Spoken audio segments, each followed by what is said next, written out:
Hello everyone, and welcome to this tutorial for Last of Us 2 full game grounded mode. Um, Now, before we get into anything Part 2 related, let's talk a little bit about Part 1, because Part 1 obviously had grounded. Part 1 had some interesting things that were specific to the grounded difficulty, like no heads-up display, certain ammo drops with certain ammo amounts, stricter checkpoints, and what was the other one? Your guns doing more damage. Some of them are also in part 2. Some of them are not. Uh, the one thing that's in part 1 that isn't in part 2, your guns do the same amount of damage across all difficulties. There's nothing special about grounded in that sense. As for everything else, it's pretty similar to grounded in part 1. Part 1 had ammo drops when enemies when you got under a certain amount of ammo for your own guns. In part 2, we don't rely on it much, only a couple areas. You get consistent drops when you have under a combination of ammo throughout all of your guns. So that's another difference there. Other than that, you don't have much health, you don't have much ammo. Enemies do a bunch more damage to you, stuff like that. So grounded is definitely one of the hardest challenges in this game. So yeah, I'm going to talk a little bit before we actually get into the gameplay. First things first, when you're submitting to speedrun.com, there are certain things on grounded that have to be turned off. This is like a very limited category. That's the point of the difficulty.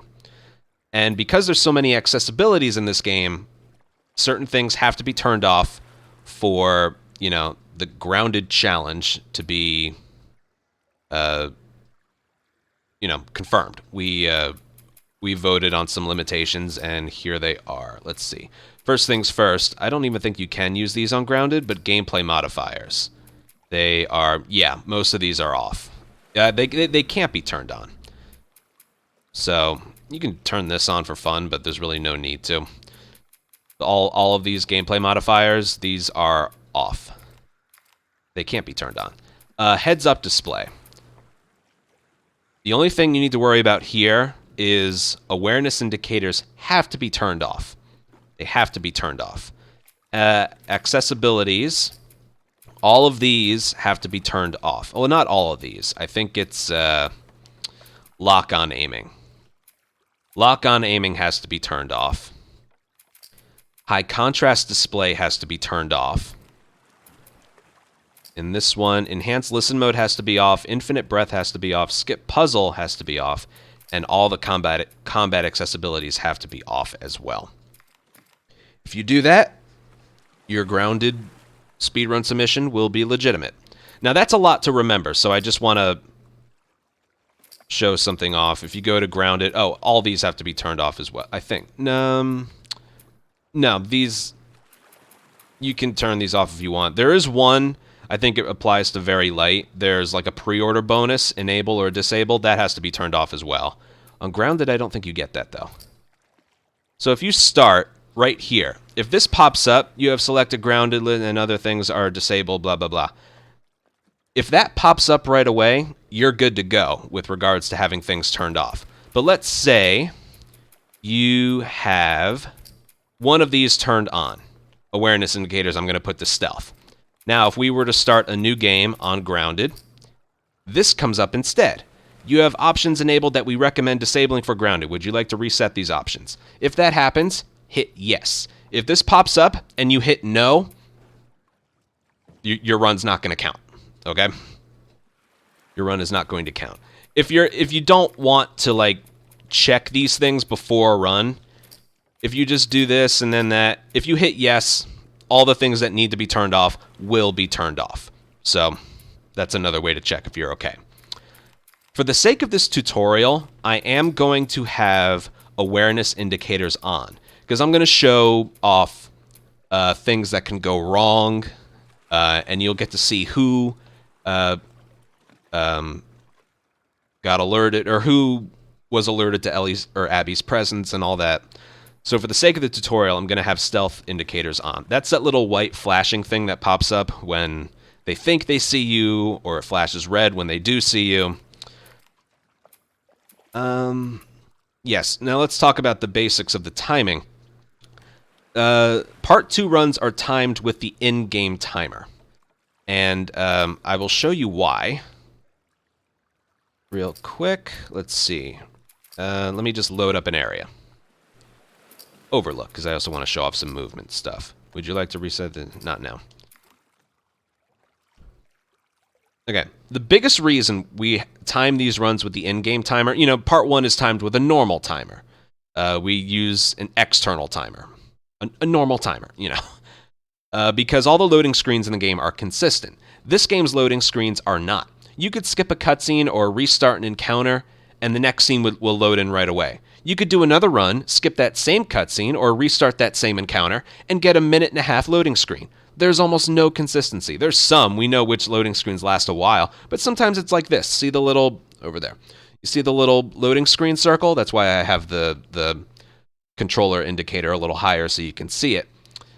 It's unpredictable. Completely unpredictable.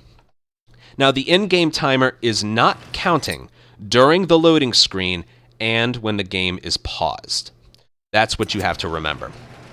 So right now, the game's going, even during a cutscene. The cutscenes in this game are seamless. You need to know when it transitions, okay? Because if you think it's, oh, you're just sliding through like a tight space or something, it could be a cutscene and you don't know about it. So watching a cutscene will count towards a timer. So you need to know when to pause.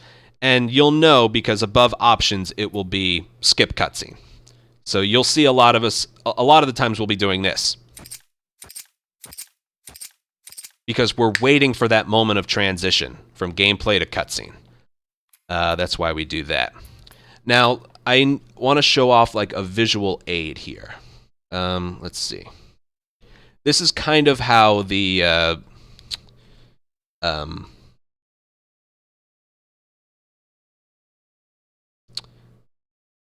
loading, what is it? This is how the in-game timer works. So this is day 1 of Seattle right here. Let me full screen it. So this is how one of the restart encounters is going to work later on. I just want to show you. Oh wait, hold on. I forgot that desktop audio is turned off. My bad. Avoided QZs. That's probably okay. So this is how it would normally look. She just got more and more. Right here, when the horse reaches that edge of like the concrete there, I do a restart encounter, and that sends them all the way over here. So it looks like this. She'd sometimes wake. It's peaceful out here, at least. It's weird being in a QZ and not hearing trucks. And then it puts you all the way over there. Gunfire. Now, if this was a normal timer, that probably wouldn't be worth it. But this is basically what the game is doing. As I mentioned before, the timer is paused during pause screens and loading screens. Avoided QZs. So that same scene, this is the exact same scene, but this is pretty much what the game thinks you're doing with regards to the timer. Now, each restart encounter takes about 1 second in-game time. So that all that we did there looks a little like this, according to the game timer. She just got more and more paranoid. She'd sometimes. It's peaceful out here, at least. It's weird being in a QZ and not hearing trucks. So think about it from the perspective of that. Nope, there we go. We're not doing this, or you're not running the game with a normal timer in mind. You're running this game with the in-game timer in mind. Therefore, there are a lot more restart encounters and restart checkpoints in Part 2 compared to Part 1. You know, Part 2 we can get away with a lot more. And because of that, I'm going to mention where the spots are, but that's not going to mean much if you're trying to lock this information in. So what another speedrunner and streamer did, Kevin700p, he went through the entire game, the entire game and found every beneficial restart encounter to the speedrun. So I recommend looking at these videos. This is also how I learned about where they are. What I recommend you do, because you can watch and try and memorize, but that's kind of tough. Play along with these videos and do the restart encounters yourself. That will really help you lock in the information. Okay, these are here as a guide, but I recommend you do them yourself to really memorize it and lock in the info. But yeah, these are extremely beneficial to the speedrun. They cut off a lot of time. Yeah, let's. The next thing I want to talk about before we get into the tutorial or the start of the game is movement. A lot of times, this is a big difference compared to Part 1 with Part 2. Part 2 has a dodge button. Now, that's supposed to be used for the encounters, but instead, we use it for movement speed. A lot of times throughout the game, there's this running speed. Now, a more default running speed is faster than this, and you won't have to do what I'm about to show you. But when it comes to this running speed right here, this is faster. Now, for me, all these controls are customizable with the game. I have my controls very similar to Part 1. D-pad is the weapon, square is punch, X is jump or leap over something, circles, crouch, triangles, interact with something.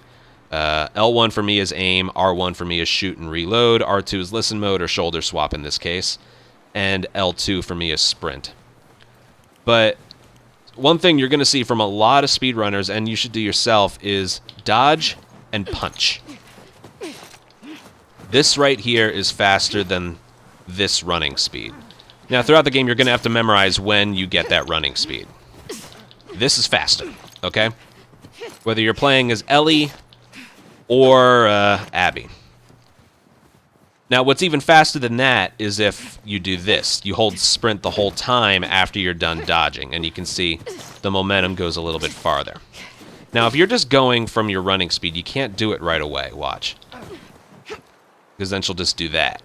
So if you want to get that faster dodge punching thing, what you need to do is either a dodge and a jump, and then you can do it, or you just do this. One normal one, and then the longer momentum ones. So you'll see, after I, go over this ledge here, I can't just do those right away. You do one, and then another. Now, throughout the game as well, you're going to be squeezing through objects like this. I feel like the farther south Can you go back? the prettier it's gotten. Maybe we can, maybe we can't. Hold on. Just drive all the way to Mexico. All right, we can. What's faster is if hometown. you do it crouched. So when you're squeezing through an object like this, you want to do it crouched, No, probably not. because it's a lot faster than going in standing up. What else? Yes, another way to tell that you've hit a checkpoint is by looking at the save game menu. Remember, the timer that we're worried about is paused. So 2 minutes and 1 second. When we've hit the next checkpoint, I don't know where that is. You did all this in the dark? It will change beyond 2 minutes and 1 second. It's a little bit similar to Part 1, Now, come on. where it would go from 1 minute to less than 1 minute or something like that. 2 minutes and 40 seconds, 7 seconds. So somewhere back there we hit a checkpoint, and then it would place us here. We're gonna be tired, but it's That's really reserved because we know where the restart checkpoints are, but sometimes we forget the exact precise location of them. And, yeah, that's pretty much it. The fastest movement, hold on, there's also one more thing I want to show you here, and that is movement speed. It's kind of like what I was already showing off. Another streamer and speedrunner, Scarlet the Human, she did a video that compares movement speeds, and it all looks a little something like this. It shows off just running, fast jogging, and also using a melee weapon. And also, this is the kind of the equivalent of Abby punching, dodge punching, except Ellie has her knife. So if you put them all side by side, I won't play the whole video, but this right here is the fastest. Which is why you see us do this all the time in the speedruns. Dodging and swinging a hammer is the fastest thing. As you can see, we reach the wall even faster than if we were doing that. But we don't get a hammer until Saravina Hotel, and that's not until the next video. So you don't have to worry about that right away. But we will almost always have a hammer with us for the sake of movement. And yeah, okay. That's pretty much all I can think to show. So I'm going to get rid of myself. And finally, I know that took a while, but some things you gotta get, things you gotta know. Let's get going. New game. You don't have to manually save. Grounded. Would you like to reset these options? Normally I'd hit yes, but for the sake of the tutorial, remember I want the awareness indicators on. And no. Would you like to save it? Yes. Okay. Okay, I lied. We're not actually getting started. There is actually a strategy right here before the gameplay starts. And that's why over there I have the loading screen circle showing. This is a weird one. I don't know why they did this. If you don't time a pause, then this happens. So it's normally as soon as the screen transitions, you hit pause. But if you don't, transition, it's just the logo, Sony and Naughty Dog logo showing up. But guess what? This is counting towards the in-game timer. And we can't pause it. We can pause it now, but we just lost 10 seconds. There's already 10 seconds on the timer, I think. The timer updates when you hit a checkpoint, so it's not going right now. It's still counting at 0. You can't just walk for 5 seconds and then this timer updates by 5 seconds. You need to hit another checkpoint for it to show. But yeah, the in-game timer is basically at 10 seconds already. So what we do, and it's kind of tough. The timing for it is a bit difficult. Grounded, yes, no. Yeah, we're good. The timing for it's a bit tough. When the loading screen circle fills in and it transitions from the moths to a black screen, time a pause.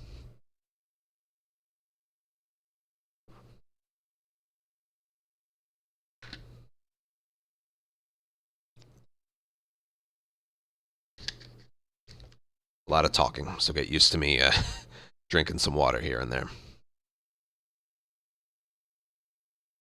Okay, so here we go. Ready? When it transitions.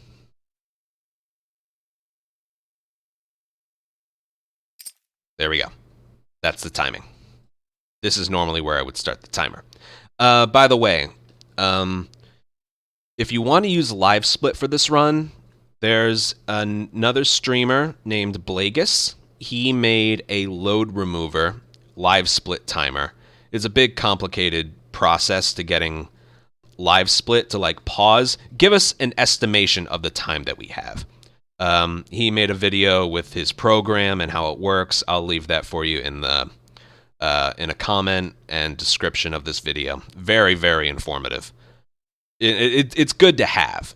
So this way you'll know if you're ahead or behind. It pauses on loading screens and pause menus, and each restart encounter adds like 0.4 seconds because that's how we kind of estimate how it works.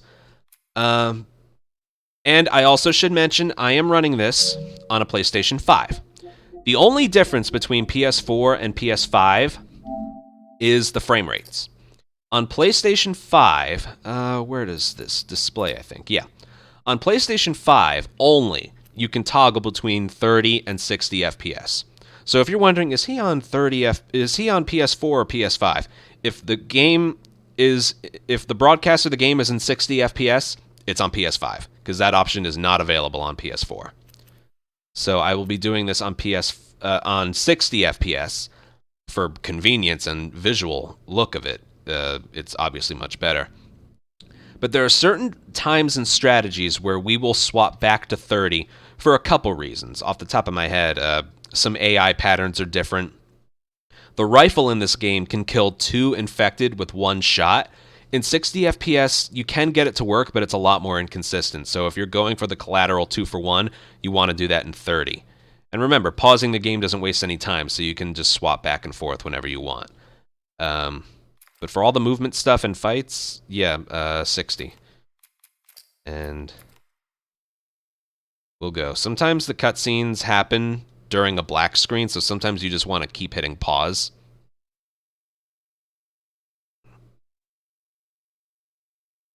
Yeah, that was quite the intro.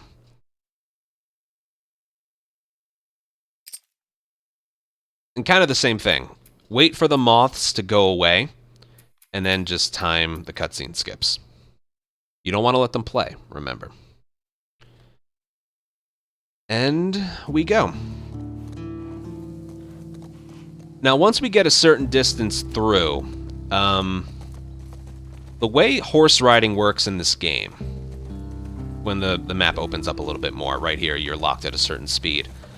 Joel and the horse will go faster if the left stick is always held completely straight up, maybe slightly to the right, and only the right stick, the camera, is changed. So kind of like this. If you can, look at my input thing instead of my hands. So watch this. I'm going to go back and show you again, but watch this. This is like just his normal gallop speed. As you can see, it's kind of slow. It's just a little slow. Same thing happens if you like brush against something. He slows down quite a bit. We'll go back. Now watch what happens if I hold sprint and just hold forward. You can see it. He's going faster. Oh, something in my way.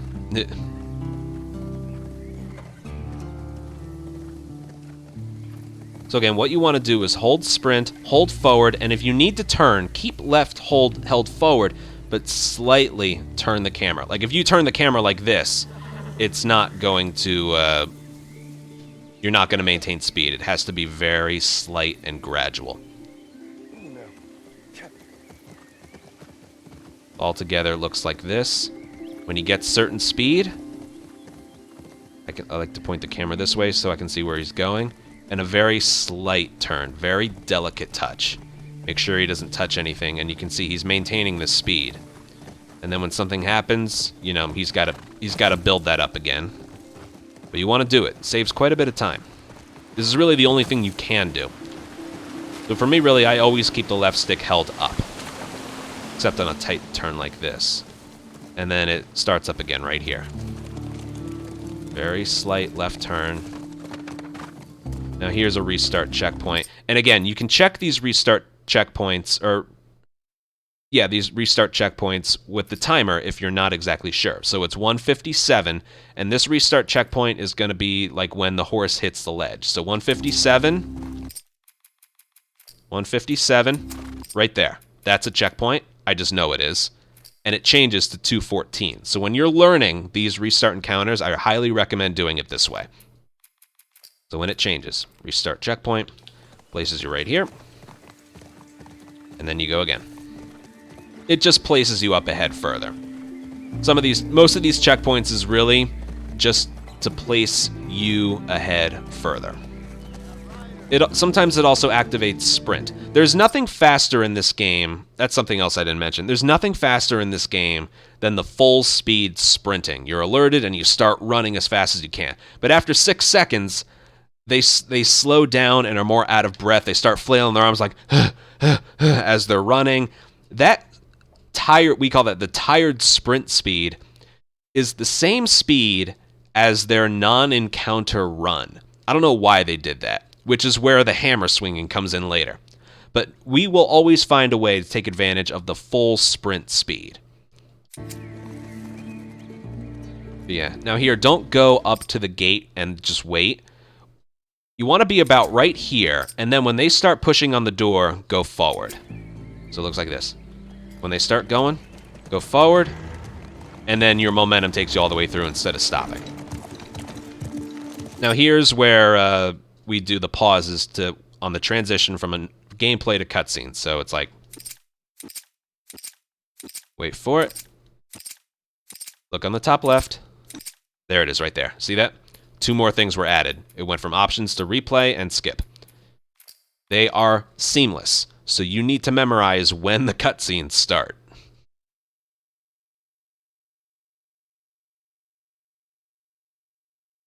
Now, guitar playing. I personally have the guitar playing set to taps. I hold the left stick and tap X. There's a cutscene, so you gotta get ready. For the guitar strumming. You can use the touchpad. You can use whatever you want, really. This, for me, is personal preference. I'm trusting you.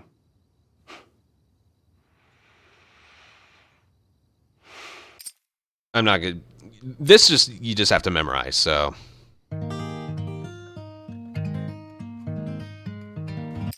And then as soon as you're finished, cutscene pops up. That, practice over and over and over to really, really memorize it.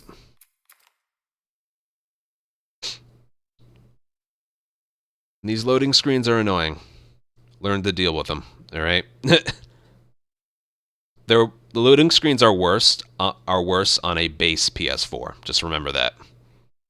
Really try and get your hands on a PS5. It'll save your life. All right. Skip cutscene. Here, it doesn't matter if you hold sprint or not. She moves at the same speed. Bunch of triangle prompts going through the town. This isn't too exciting. There's really not much you can do. And remember that Kevin 700p playlist I showed you. That's how you really memorize where the beneficial restart encounters are. They're not all restart encounters, like not every checkpoint. It's only the ones that benefit a speedrun. I only mention that because one's coming up here. And a way you can tell when you hit a checkpoint, a lot of the checkpoints hit as soon as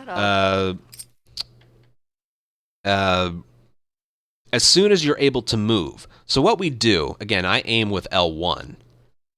What we do is as soon as the camera starts to zoom in, that's when the checkpoint is hit. And all of these, again, benefit time. So watch this. You got everything? The moment you recognize the camera zooming in by holding down L1, that's when you hit a checkpoint. And then you go. Heads up, you're the talk of the town this morning. What?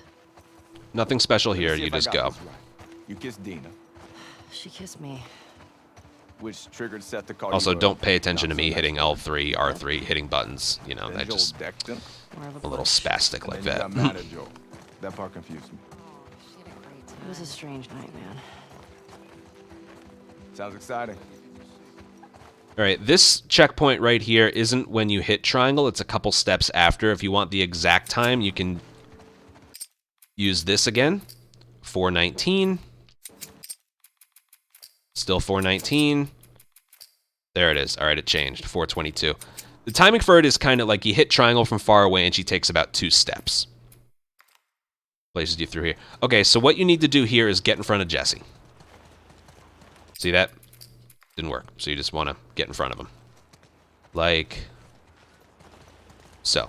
I don't even think you need to be holding sprint because her movement speed is about the same. I always hold sprint just in case. But yeah, you want to get in front of him like that. And then you want to stay in front of him. This is similar to like the Tommy push in the intro. Jesse has the same movements. What you want to do is really hold right. He'll always get around you. Dang it. I might have hit a checkpoint there. Nope. All right, we can try again. He almost always gets around to your right. So you really, really want to turn the camera and go and hold right. This does benefit speed. So, yep, you just want to stay in front of him, memorize his movement patterns. Again, very similar to part 1 intro with Tommy. Hey, Jesse. Now, once you get about here, you don't have to stay in front of him. Just don't, like, run into him, all right? Let him get to the door, and then you can hit triangle. If you get behind him, it Wanna grab some loses about 3 seconds in total, so it's not worth resetting the run over, but Maria. in the back? makes a pretty big difference. Okay. once you get to about... Yeah, you need to hit X there to get through them for some reason. That starts a cutscene, and then you skip there. You can hold in zoom and walk. I've heard people say that that's faster than just doing this. And for some reason, when you hold sprint here, the camera changes a little bit. I don't notice that it's faster or anything. Watch yourself. There's too many Combining the two doesn't make a difference either. Of course. I was gonna check out the creek trails. Okay, I'm not going to do the checking the save file for every restart checkpoint, but I am going to do every restart Not checkpoint. really. So right here is a little bit past this Venus under the kid, Here. and then right about there. Restart checkpoint, and it places you right here. It's a little bit faster. Ellie, can I talk to you for a sec? Triangle prompt right away. Look, I don't know what's going on with you and Joel. Maria, The guy really cares about you. And I'm sure he didn't mean to. we're fine. Yeah? Gonna be a long tutorial, folks. Okay. Okay. Sorry to pry. Be safe. Thanks. Yo, Dina, assignments. Just give me a minute. All right. There's another transition right there. All right, snowball fight. Let me show it to you perfectly, hopefully. And then I'll go back and show it again.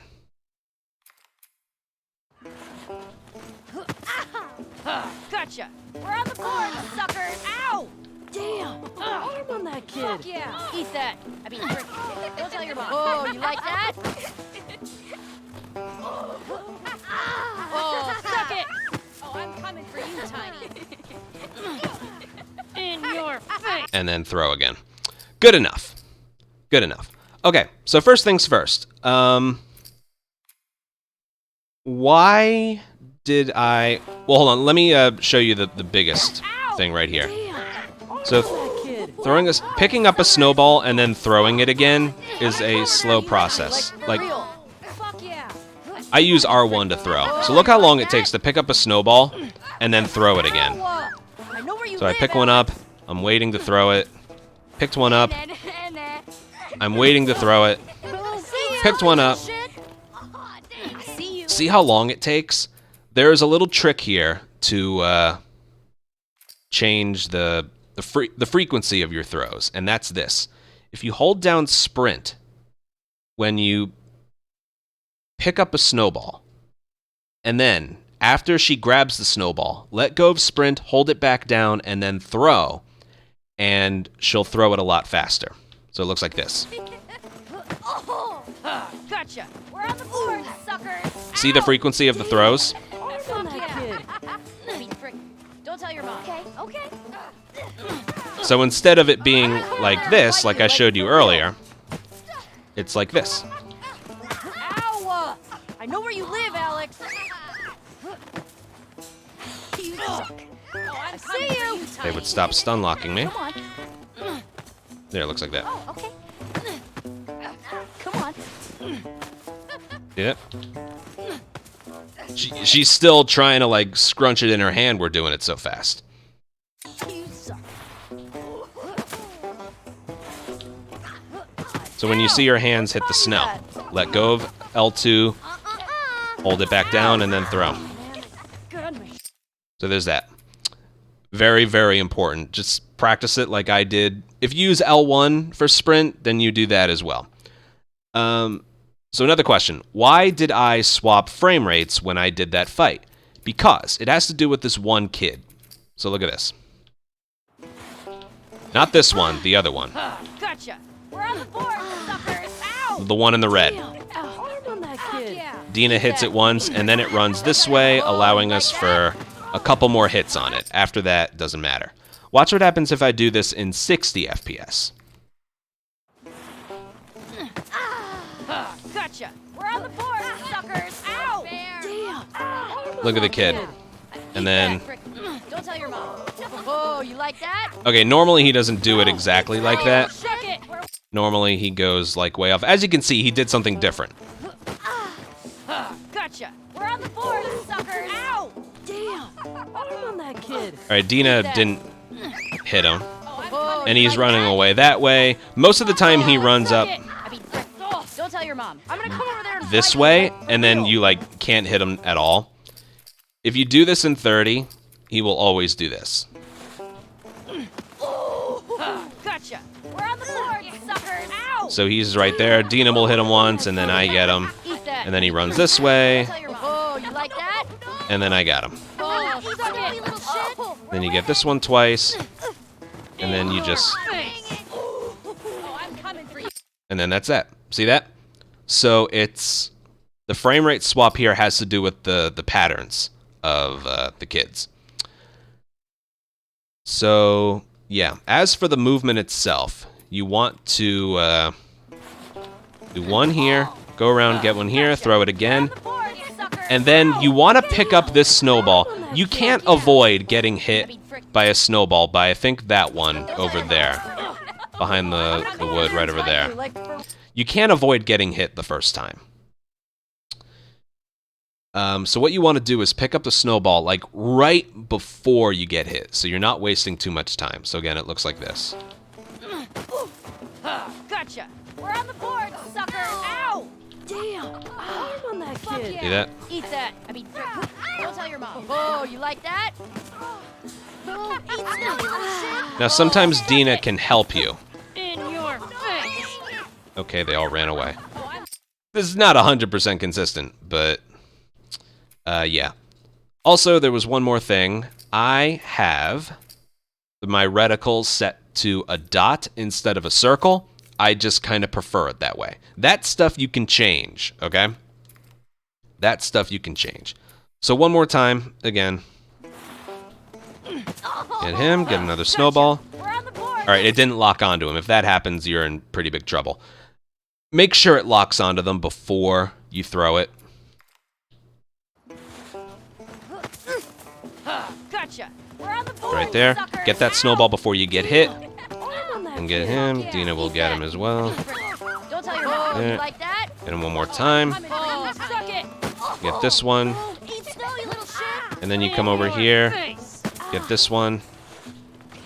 And then boom. As soon as the last snowball hits the kid, that's when you restart checkpoint. Now, if you noticed, during like downtime, when you paused, it only showed restart checkpoint. But when you're in an encounter, this counts as an encounter, but when you're in a normal encounter, it will go from restart checkpoint to restart checkpoint and restart encounter. That's a good way to know when you've hit a checkpoint, from just, you know, moving from section to section and then an encounter starts. Sometimes we do restart checkpoints to normalize the AI a little bit, make it more consistent. But yeah, going from checkpoint to checkpoint and encounter is a good way to recognize when you hit checkpoints. And someone else also mentioned you can use a DualShock on PlayStation 5 as long as you're playing a PS4 game on it. So yeah. And we'll use this time to swap back to 60. When the camera changes or when the snowball hits the last person, restart checkpoint. Eat it, shrimps. Hey. How's it feel? No. Get her. Help me. You'll never get away with this. Get off of her, you monsters. All right, we actually have All some right, work to another do. checkpoint here. It's one of those as soon as you notice the camera zooming in, restart checkpoint, and you're on like the other side of the fence there. Stuff like that saves a lot of time. He's gonna. Now remember, each restart checkpoint wastes 1 second of in-game time, but if it ends up saving more than 1 second, then it's worth it, you know? Hey, ladies. I'll bring him in. Thank you.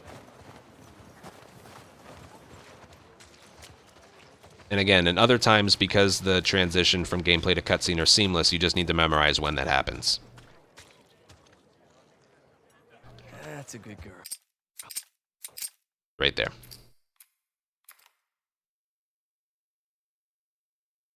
Now, some of these loading screens can take a long time. Up to 2 minutes, I think, is the longest you can wait. Although on a base PS4, it's longer. So, on PS5 or a Pro with an SSD in it, doesn't take as long, but you can still get up to 1.5 minute loading screens. But the actual timer that we time our runs with isn't going during these, so as long as you have patience, it doesn't matter.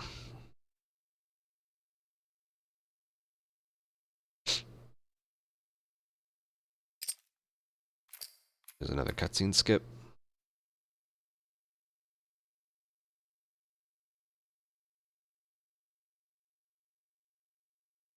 Sometimes that one can take a while. Okay, now it's like I said, I already showed you this part. Instead of running, we're going to do the dodge punching that I showed you. The dodge punch, and then once you've done one, you can do the longer momentum ones. You sure you don't want to do this when the sun's out? And the key here is getting ahead of Owen. No. Now you gotta watch right here. If you just dodge, if you turn the camera and start dodging right away, she'll dodge sideways, and then you can't do the punch. Like this. And you don't want to just tell me? See that? You don't want to do it like this, so wait until they turn their body, because it can get kind of awkward. By yourself. Been restless. Remember, crouch through these things. Dive under certain things you need to, and then just start it up again. Going? Just drive all the way to Mexico? I thought about it. Remember, don't do the dodge. Don't do like the... I don't see that living up to his stories. What is it? Hold on. Yeah, no, probably not. Don't do that. Don't do the We're gonna be tired for today's trip. Yes. the holding down sprint right away. You need to do one or this, She'll be fine. and then do this. Because this is the fastest way. I'm not being weird. Owen got ahead of me. Can I do this again, or no? No, I think I hit a checkpoint too far away. Keep going like this. We're gonna be tired for today's trip. It's not that far. Is Mel okay? She seemed out of it these past few days. She'll be fine. Yeah, so it all looks like You're this. something weird. You're freaking me out. I'm not being weird. Try not to do it into walls and like ledges and stuff. No. You wish. And then right here, she gets her I normal found running speed myself. back. Thank you. Okay, normally you're ahead of Owen. I can't go back and show you. Normally you're ahead of Owen. So as soon as the subtitles pop up here, what is that? Alright, it's not showing, but it's when she stands up. There's a restart checkpoint right there. You'll be fine. Remember, normally you would be like really ahead of Come him. on.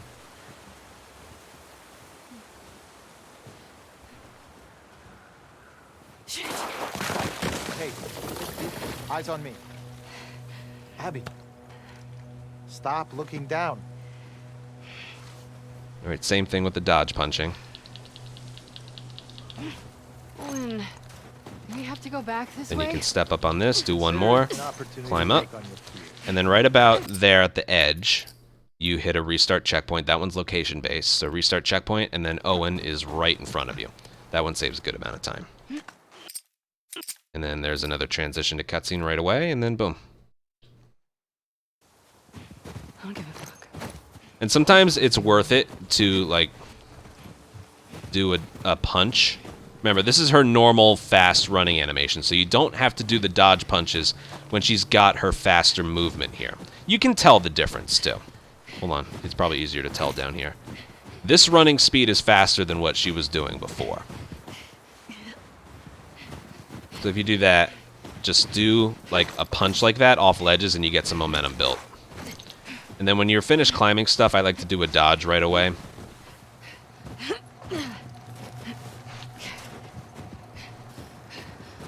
Looks like that. And then right here, you want to jump off the middle and at the last second, because that jump can be a little weird.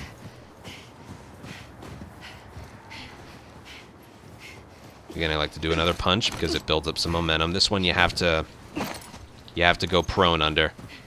Now, to avoid going like her going completely flat, you want to have some momentum and then hold circle, and she'll do like a dive. Ooh, that's a movement tech that we'll talk about much later. There are later on in the run, I'll introduce you to this movement right here. We call those prone dives, which is basically a way to be crouch walking. Like, as far as the game's enemies' eyes are concerned, you're doing this, But this is obviously a lot faster. Well, not a lot faster, but it's faster. So at times we'll be doing this quite often.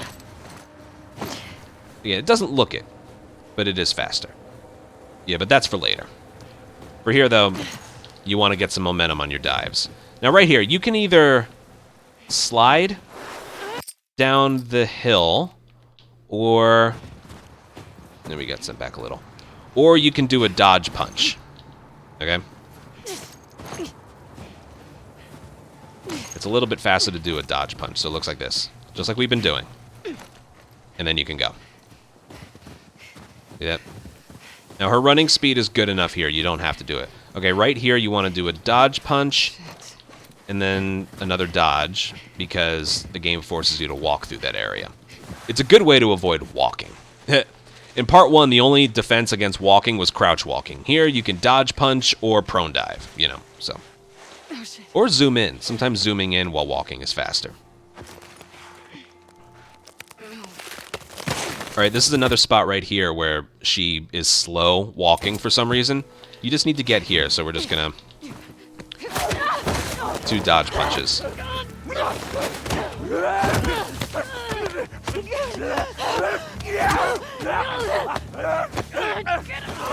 You have to hit square there, otherwise you die. Okay. A lot of areas in part... Something else I didn't mention. A lot of areas in part 2... You can be very passive. You don't have to encounter every enemy. There were areas like that in part 1, but there are a lot more areas like that in part 2. A majority of the strategies in part 2 is getting through an area either without an enemy noticing or like without having to deal with any of them. This whole area right here is without dealing with any of them. So what you do here is you hold sprint right, maybe right back, and mash X. And as soon as you're able to get control of her, you're going to jump, and the runner will always miss his first punch. This is where you're supposed to be introduced to dodging, but no. This is faster. Right here, watch. You'll always miss, and then you just go.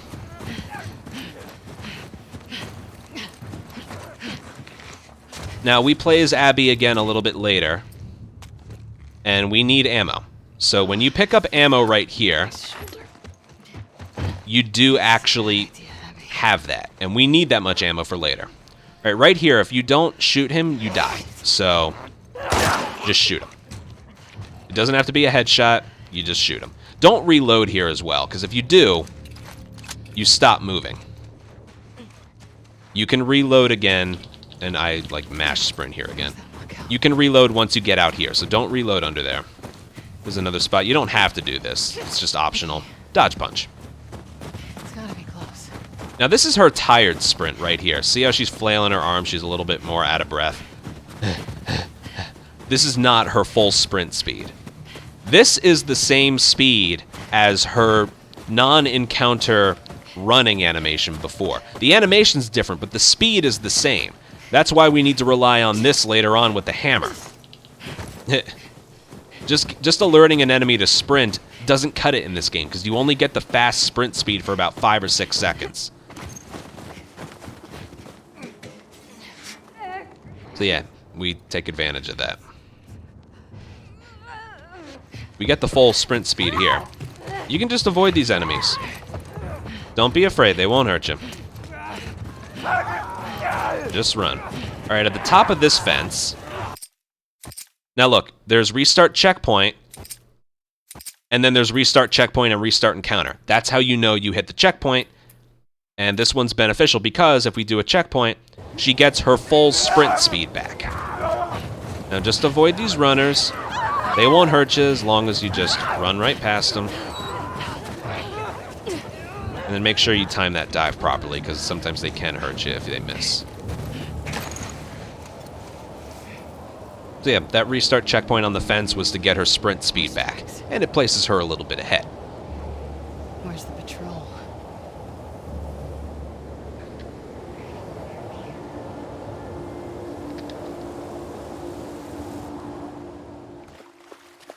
All right. When I have splits on the screen, I call this part boring stuff. because pretty much nothing happens here. You ride a horse and follow Dina. That's about it. Sometimes Dina can get caught on a tree. Other than that, you just follow her.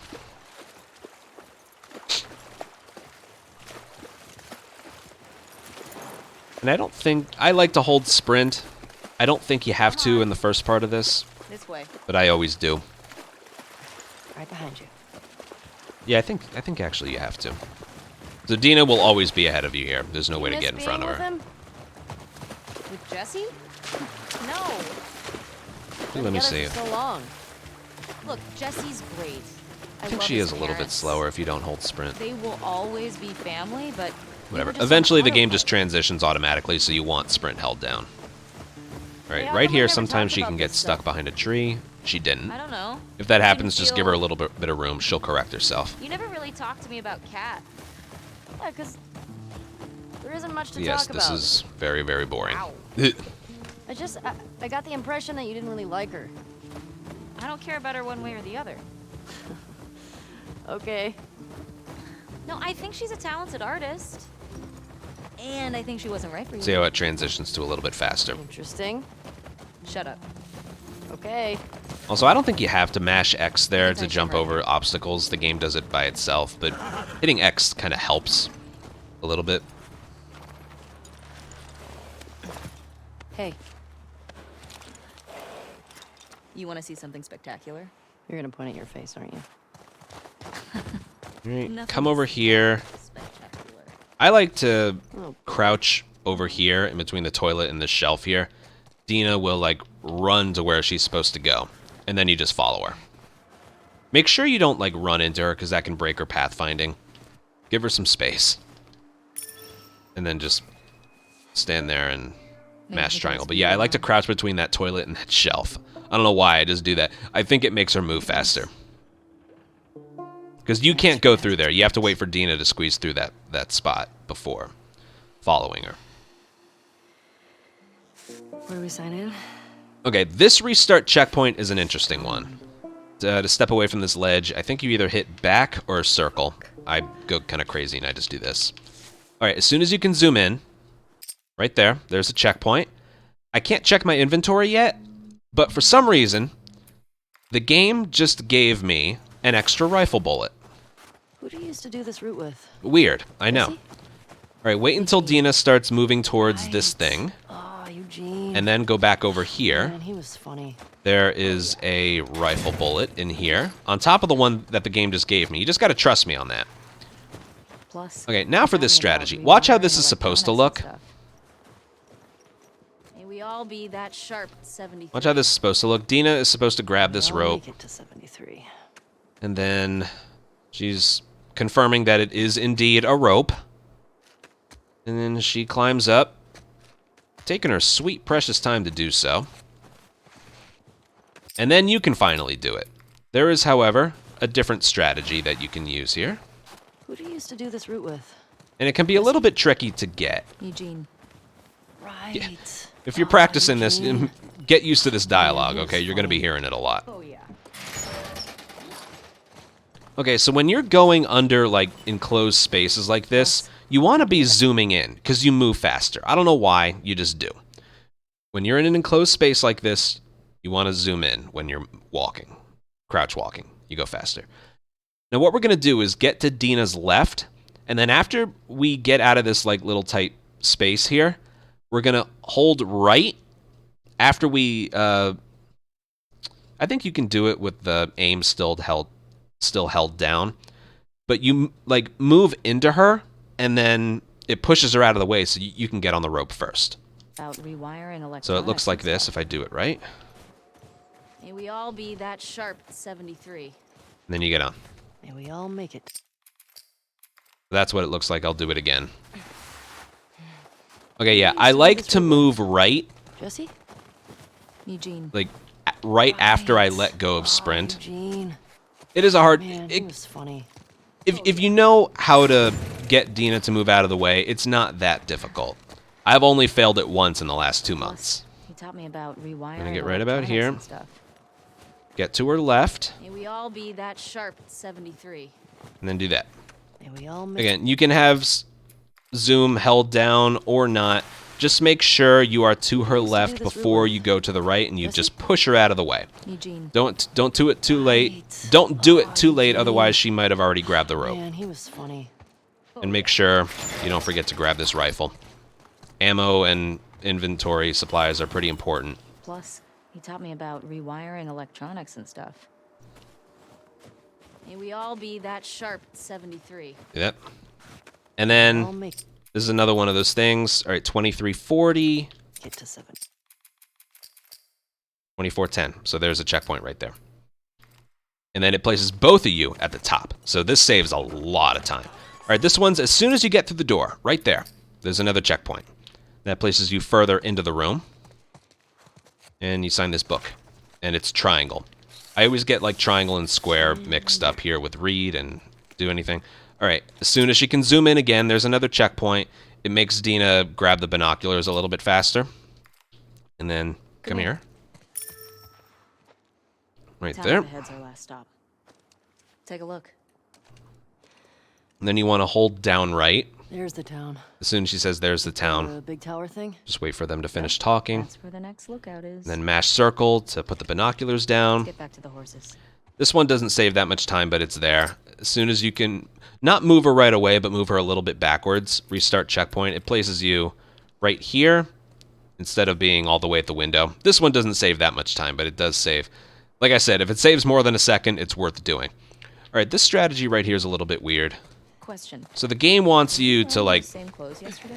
get on the rope and go back down. It's very slow.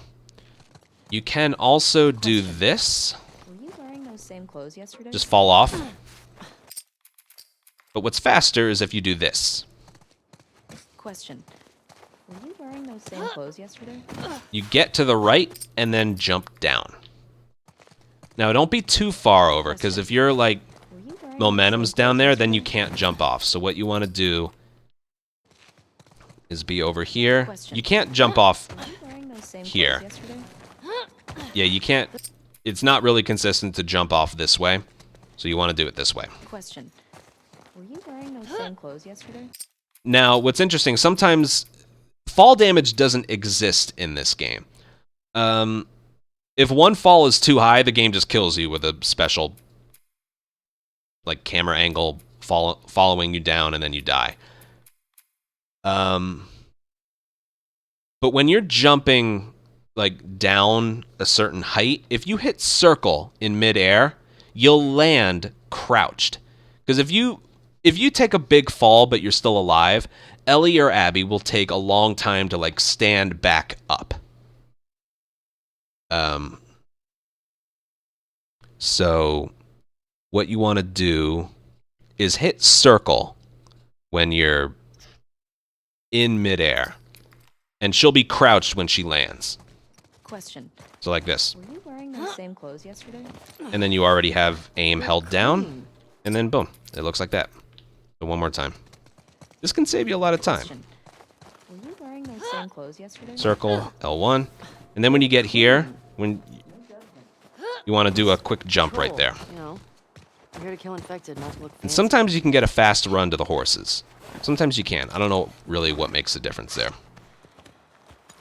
Come on. Okay, so riding the horses here, Dina is supposed to be in front of you, but there's a way you can get in front of her. And sometimes it doesn't work. I think we should go out like Eugene. But you need to follow behind Dina. You can't normally get ahead of her. Old age. So right here, as you Living a can long see, life. the paths open up a little. Dina's going to go left. And if you follow right behind her and then at the last second go right, you can, like, trick her into stopping and then get in front of her. So if it works, it looks like this. So get behind her, last second, book right, Look who's talking. and then go. All right, it didn't work. Maybe I can try it again. All right, I should be able to try again. I think we should go out You don't like want to slow Eugene. down too much, I think. I'm not 100% sure how this works, to be honest. From old age, like living a long life. Yeah, get right about there, book right, Look who's talking. and then go. And you're in front of her. You'll probably die from hypothermia from wearing canvas sneakers in the snow. And then you'll stay in front of her. I'm wearing boots today. And right here, it's tough, but you can do that holding forward to go faster. These are some tight spots here to do that, but see that? She's got her fast momentum there, so you want to do that. Hey, should we check these houses out? Seems quiet, but See that? You can really make up some speed here. supplies. Remember, the camera turns are delicate. Think of it that way.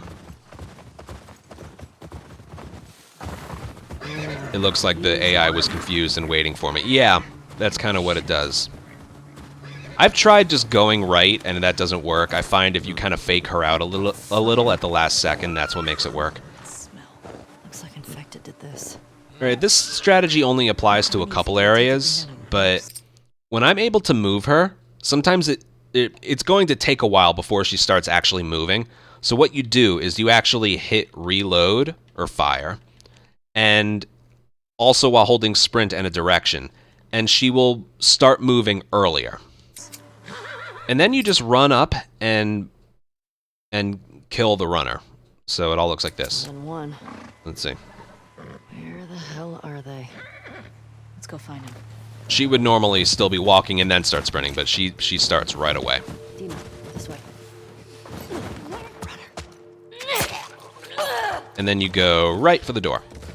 Now I just want to mention, like, hopping through That's one. areas, or hopping through like ledges and windows here. Get around to the back of the supermarket. In part 1, you could only like hop through a window perfectly straight, but in part 2, you can hop through windows and ledges like at angles. See that? And you can also hit X kind of early, and whoever you're playing as will take an extra step to climb in.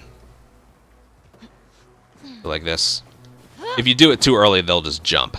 But if you do it like that, see that? Wow, Dina, really? Anyway.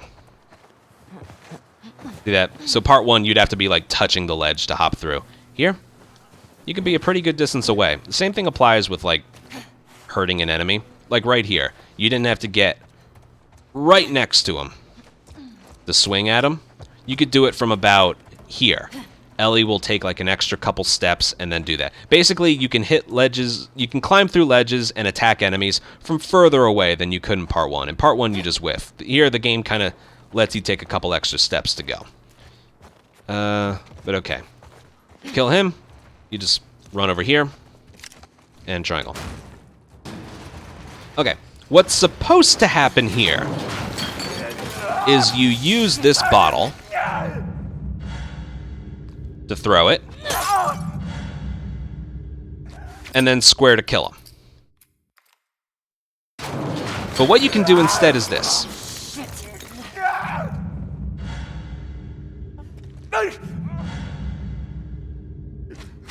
See that? Now the main benefit here is you get to keep the bottle. So how do I get this to happen? Watch my inputs. Again, I use R1 to throw and reload and fire. For some, it's R2. For some, it could be another button. This game's customizable in that regard.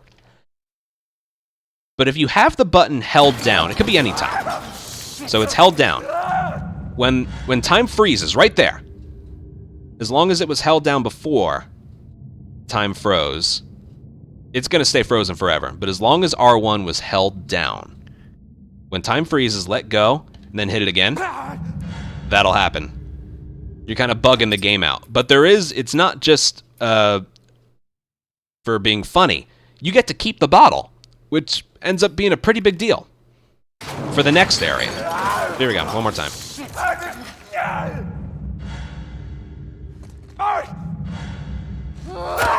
Then you want to mash square pretty quickly. Okay, and then you don't need anything. By the way, I completely forgot to mention this. There were parts and supplements in part 1 that we used to upgrade Joel or Joel's weapons. We don't pick up any parts or supplements in this run. It takes too long to upgrade stuff. And there's nothing that beneficial. There's nothing that beneficial in this game. A lot of the areas we just run past. There are fewer enemy encounters in this game where we attack them head on. We don't really need the game's help. So no parts or supplements, which makes the speedrun a little bit more simple. All right, right here, climb through the window, and then it transitions from checkpoint to checkpoint and encounter. So I'm going to do this fight once. There are a couple different ways to do this. I've noticed other runners, they do things that are more comfortable for them. Some things are more risky. There aren't any like set strategies, but these are the strats that are like safe enough, combined, safe enough, good enough, the ones that I use. So here we go.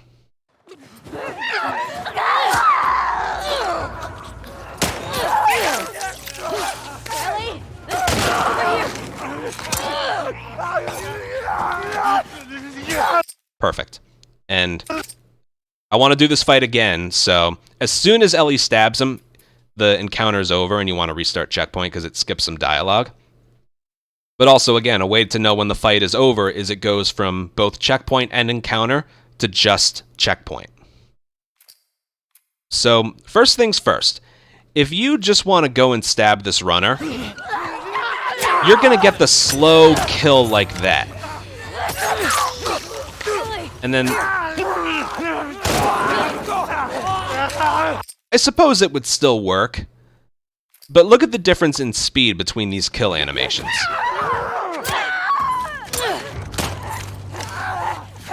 There's that, and then there's this. Oh, don't give me a... See? Unpredictable loading times.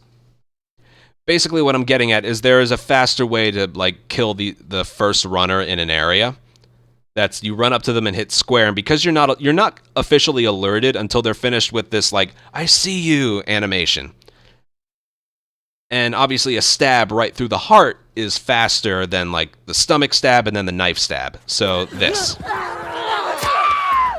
That's obviously faster, right? So the way to do that is as soon as you can move, pull out a bottle. And then stab at the last second. I'm pretty sure if you stab from far away, it doesn't work. Yeah, you want to be like right on top of the runner. And be in the be transitioning to a bottle as that happens. Like that. And that's how you get a quick first kill. Now, if you're in like an alerted phase, hold on. If you're in an alerted phase, you know, the point I'm trying to show off, square won't kill them. It's only when you're first alerted. So pull out a bottle and hit square. All right, now watch this. That kill animation is a little bit slow. And this is probably, we use this probably the most throughout the run. If you throw a brick or bottle and then you immediately mash square right after, so it looks like this. Or I'd be holding sprint, so it looked like this. You don't cancel the throw. The throw still happens. What happens is you get a much faster execution for some reason. So instead of doing that slow kill, you get this. Knife slit. You kill that one, kill this one. He's a little slow, and then you get him. And for the first 2 kills, I have sprint held down the entire time. So this is what kind of works for me.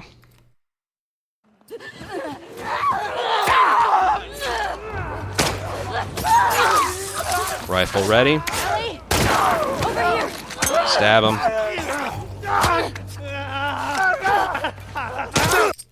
Sometimes, you know, he hits you before you get the bottle. Then you gotta, like, manually transition to it. But I found that works the best. And, yeah, what else is there to mention? When you kill this second runner, you don't want to be like... Alright, well, that didn't work anyway.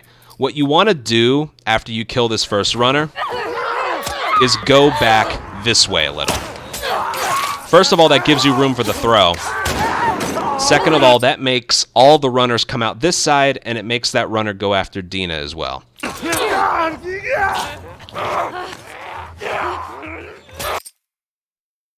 So, yeah, sometimes you might have to dodge a punch or two by this guy. If you get one hit, it doesn't matter that much. But yeah, one more time from the top.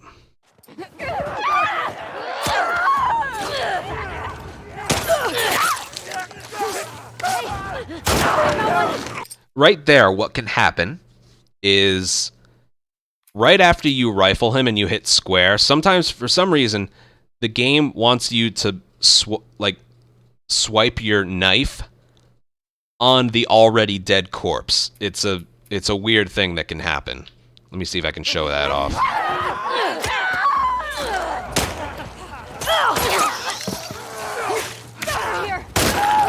See this? I'm trying to kill him. I'm trying to kill him, but the game, you know, magnetized towards the one I had already shot and killed. So what I recommend doing is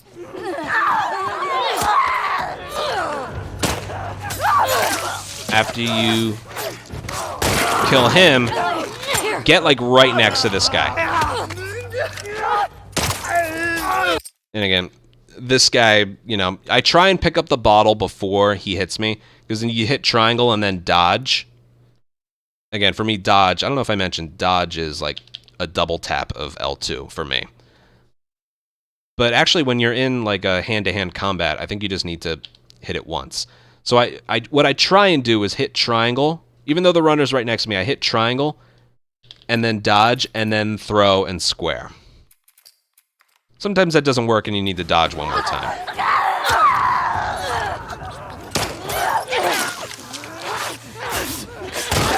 So I wait to stab until there. Alright, I got an extra drop, but alright, one more time. We have a lot of areas, so I need to move on. In.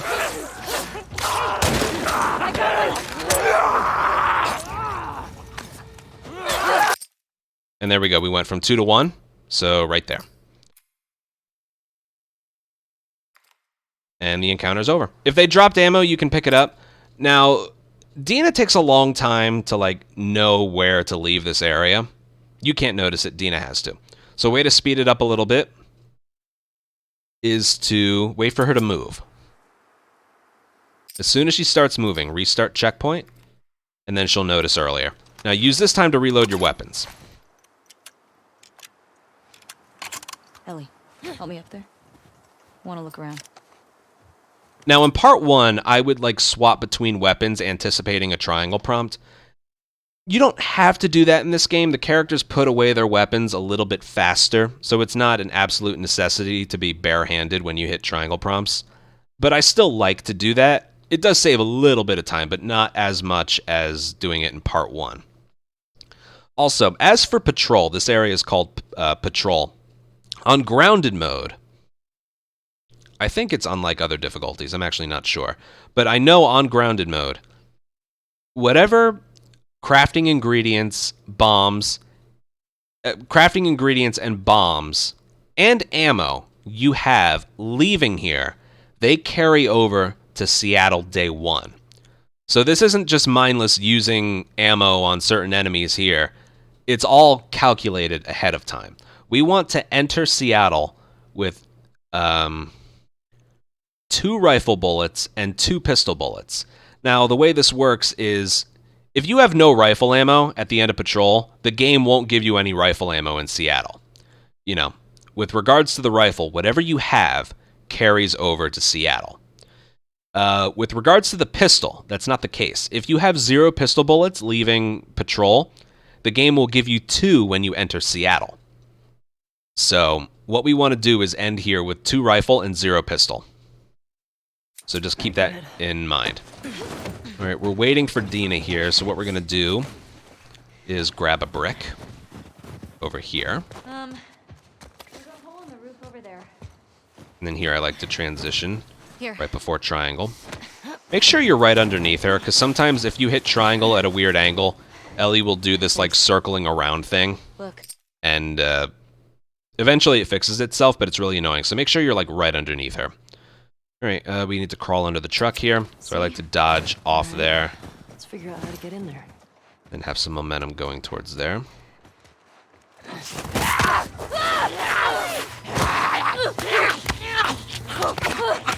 You gotta mash square here. Ellie, are you clean? Yeah. Just banged up. Alright, as for right here, Please die of old age and not because you get infected. you need sprint held down for these jumps and stuff. Deal. Okay, right here. You want to go in for these. Okay, watch how slow she is here. You need to pick up the alcohol in here. To progress this scene, you have to pick these things up. So watch what happens when you just open triangle here. She picks that up so slowly. And if you're like opening cabinets and drawers, that's the one thing you're going to notice compared to part 1. Bomb disposal units open drawers faster than her in this game. So a way to avoid that, there's a couple ways to avoid that. You can hit triangle and then dodge. And then pick this up through the thing, which is funny and fast. However, one time I soft-locked the game. I don't have a clip of it right now. It's in one of my recent clips of the month, but yeah, I did exactly what you saw there, and then she stood there and couldn't move. So the game was soft-locked. So I don't do that anymore. So what I do is I crouch and go to the right, and she picks that up pretty damn fast. So that's what I do. Remember, one more time. You hop in, crouch to the right, and then there. Don't crouch to the left because she still opens the cabinet thing kind of slowly. Be to the right and hit it while crouched. Fix yourself up. Okay, right here, again, it's kind of like part 1 in the quarantine zone where you can't move in that hallway until Joel heals. Here, you can't move. I think you can move, but you can't leave the area until you craft a med kit and then attempt to use one. Now, there's a way to manipulate Dina so she moves pretty quickly as well. What you want to do here is craft one, and then as soon as you're finished, bump into her and then attempt to heal. And she'll do that. Now, what's interesting here is you don't have to heal the whole way. I might have hit a checkpoint already. Yeah, I did. Okay. Do I get to keep the med kit? See spores in there. I don't know. On. Got it. I should have. I didn't use it. Yeah, okay, I still have it. So yeah, you get this thing in here, craft the med kit. After you're done, bump into her really quick, attempt to heal. When Dina puts her gun away, stop healing, and you can keep the med kit. And then we use it for later, because we don't have a lot of health right now, because that getting attacked by that runner over there did deplete some of our health, but we don't really need it. Trust me, we don't. Remember. It's very important. This kind of stuff carries over to Seattle, where we like really, really need it for grounded. All right, remember, when squeezing through tight spaces here, you want to do it crouched, because it's faster. When she gets through, that's a checkpoint. Restart checkpoint, it places you right here. And you just walk forward, and that triggers this next scene.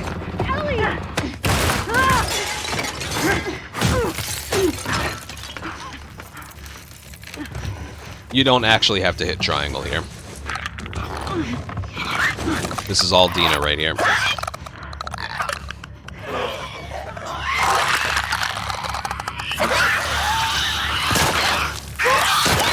Yeah, that's supposed to show off that clickers in this game have actual echolocation. They do the clicking noises when you're in front of them. Even if you're not moving, they will spot you. Alright, so here we do another restart checkpoint. This is to give you more favorable enemy patterns here. So there's a transition from 2 to 1, and I'll do this real quick and then show you. Headshot kill. Dina shoots him twice, and then go. Okay, so first things you want to do. Let me show you something really quick. If you just throw a brick at a clicker, it doesn't kill them. What does kill them, however, no matter what, is a headshot and then a stab. That kills them. Now, we are a little crunched on ammo right now because there's one more area after this. So what we're going to do is rely on Dina. She's going to double pistol this other clicker that's in front of us. 1, 2. Wait for her to do that, and then throw the brick. If she doesn't shoot it twice, and you've waited long enough, throw it and stab him anyway, and then Dina should kill it right after you're done. So I'll do this a few times. Oh, get your brick ready. 1, 2, and then go. Now, one thing that can happen that can ruin the area is if you angle this first shot, like you stab it against the shelf, and then Dina's missing. She's missing a lot. And that didn't kill it. That didn't kill it. Now, the moment it's dead, it'll trigger a checkpoint. But if that happens, run away from it. Dina's next shot will kill it. But that's just proof. You don't want that to happen. So when you're killing this one clicker, get around to the side of it. So you just stab it. All right, she missed. And then she would kill it again. It's RNG whether she shoots it twice, but it's reliable enough.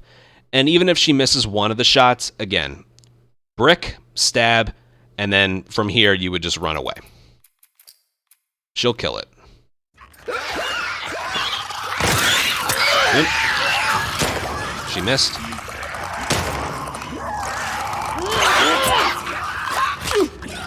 That would stink. Yeah, if you notice her miss the first shot, always throw the brick after she fires twice, whether she hits them or not, okay? That's a good thing to remember here. Oh, I missed. That would be a death right there. Oh. There's 1. There's 2. It can be tempting to like throw the brick anticipating Dina shooting the second time, but just wait until she does it, okay? So Ellie's in the process of killing it. There's the transition from 2 to 1, so there's a checkpoint. Now, if you're feeling a little bit uneasy, in this drawer over here, there's... Open the drawer a little slower. You see what I mean? There's a rifle bullet in here. We don't need it, but just in case you're feeling a little scared or you're just beginning or something, there's a free rifle bullet in here. We don't need it, however. What we do need is a bottle. Now again, they spend forever picking things up in this game, so what I like to do here is that. I do a little jump afterwards. Whatever. You need the bottle, okay? Dina, will help. Coming.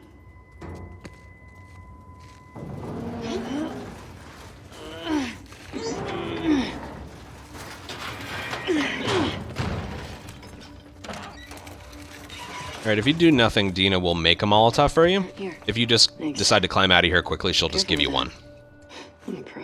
You don't need anything else in here. Alright, when it transitions from 1 to 2, that's when you're officially in the next encounter. Alright, this one's probably this is the toughest encounter in Patrol. Probably all of Jackson. So I'll attempt to do it perfectly and then break it down a little bit. Here we go.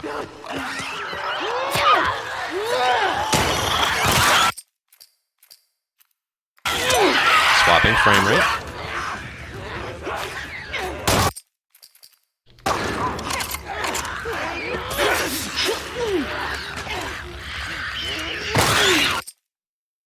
And that's pretty much how you do it.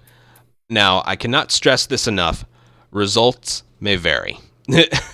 But that is how you do this fight, using as few of your as little of your supplies as possible. Like, we used to use a Molotov here, but we now learned we can save a lot of time by using a Molotov in the elementary school in day 1 of Seattle.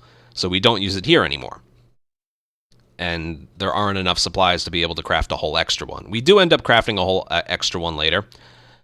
But yeah, we have to do this area without a Molotov. So what is it? 1 pistol. No, 2 pistol, because we have 2 pistol before entering here.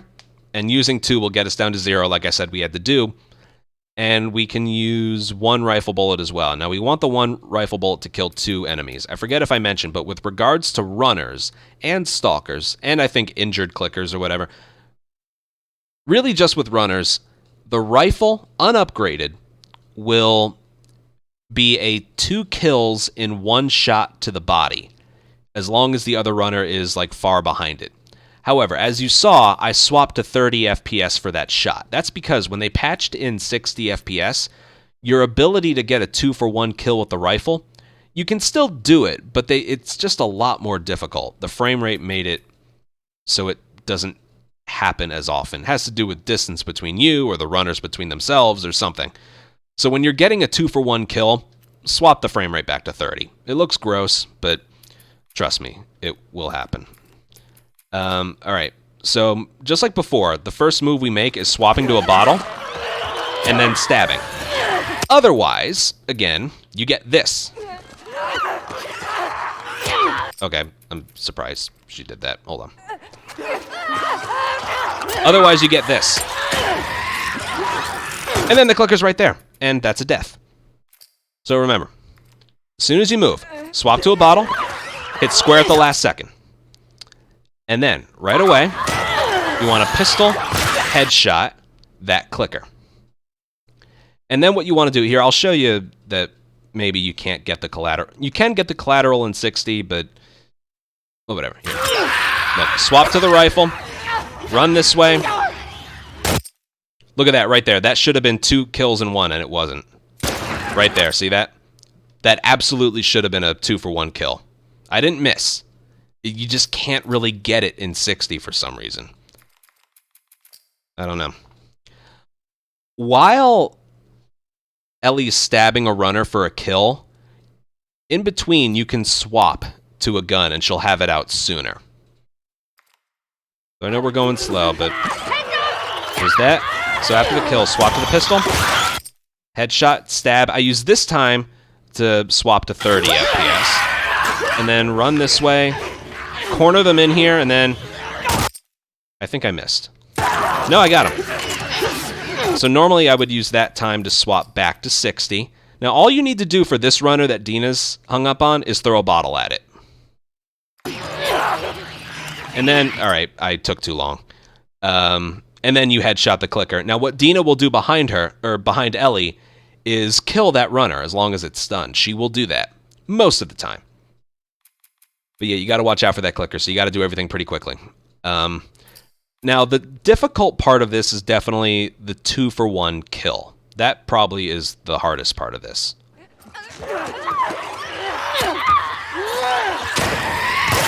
So right here, sometimes I'll make a habit of swapping to 30. The movement here is very specific. You don't want to go too far to the left. Here, sometimes she just like starts swinging at you. That part I haven't really been able to figure out. What you're supposed to do is run away in like within enough time so that she kind of freezes for a second and then starts moving towards you. Sometimes she starts swinging at you, and that makes the 2-for-1 kill a lot more difficult. So something like that can happen. That's the hardest part.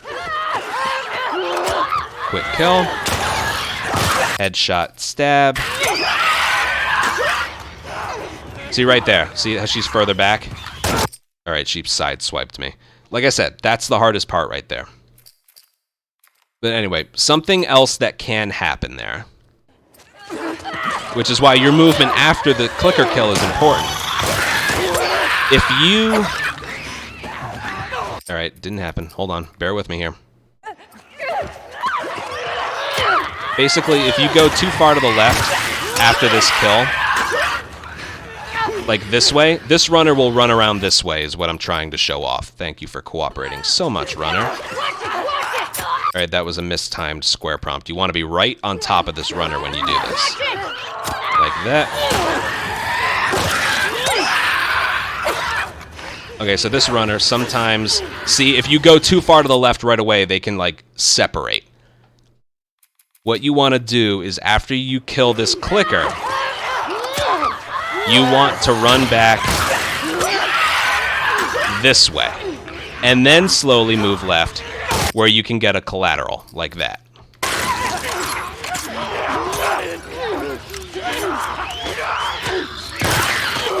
Okay, seems as though I shot his leg off.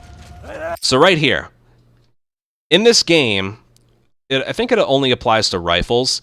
If you shoot one of their legs, it'll chop their leg off and they'll be crawling towards you. They obviously aren't considered dead yet. So if that happens, what you do is you hit square and you'll stomp their face in. But yeah, something to look out for. Don't shoot their legs. Try and hit somewhere in their upper body. You don't have to hit their heads, but just not their legs. So again, all together, this is the roughest part of Patrol. Frame rate swap. Go this way, and then like that. That's much better. Focus on the runner. That shot can be tricky. Ungrounded clickers move faster. That's actually one of the changes they made compared to the other difficulties. Grounded, they move a lot faster. And then Dina should kill the runner behind me. If not, just go and kill it after you kill this clicker. But you should both be killing it at the same time. And again, once this transitions from checkpoint and encounter to just checkpoint, that's when the fight is over and you restart checkpoint there. Now, if you noticed right before, Dina was slicing the runner with her knife as I was throwing the bottle. If that happens, sometimes she doesn't kill it. I've noticed if the runner isn't doing anything or it's grabbing her and you bottle the runner, she's more likely to kill it. But if she's in the process of slicing it, I've noticed the bottle throw doesn't make it so she kills it. If the runner's really close, I like to throw the bottle and just kill him and then turn around in time to headshot the clicker. But yeah, it's really all you can do here. So, again, all together, I might do this a couple more times. Let's see. Swap to 30. Like that. Beautiful. Swap to the bottle. So I had time to kill him there. And then that was good. I'll do it once more. Here, I won't kill that runner to show you what it like normally is supposed to look like.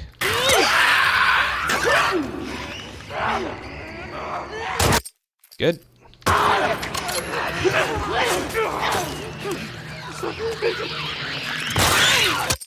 All right, so right here, I'm not sure what Dina's doing behind me, so I'm just going to be pausing and pausing and pausing and pausing and pausing, and she didn't kill it. Okay, and again, the reason she did not kill that runner is because I could hear her slicing it, but you don't have time to react to that. All you can do is throw the bottle, you know?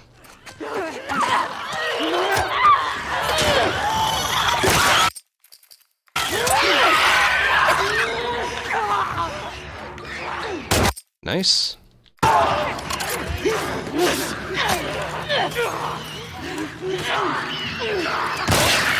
Alright, I think she's good now. So normally it'd be right there. I do these pauses. See the transition right there? It went from 2 to 1.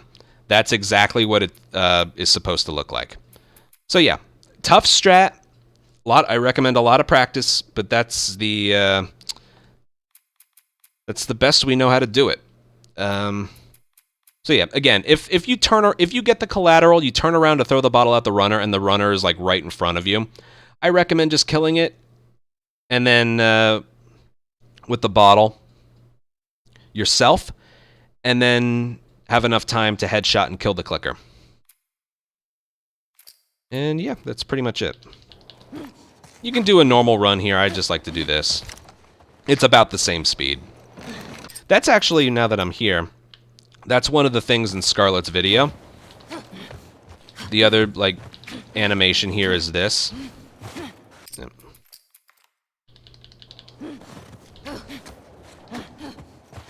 It's pretty fast movement speed, but I don't necessarily think it's that much faster than this. It might be slightly, but this is a fast enough animation. So you can choose to either dodge, knife, or just do this. You need to come over here. Alright, the next mission is getting out of here. I won't budge. Okay, here's what we're gonna do. You're just gonna hurl me up through that hole in the roof. Okay.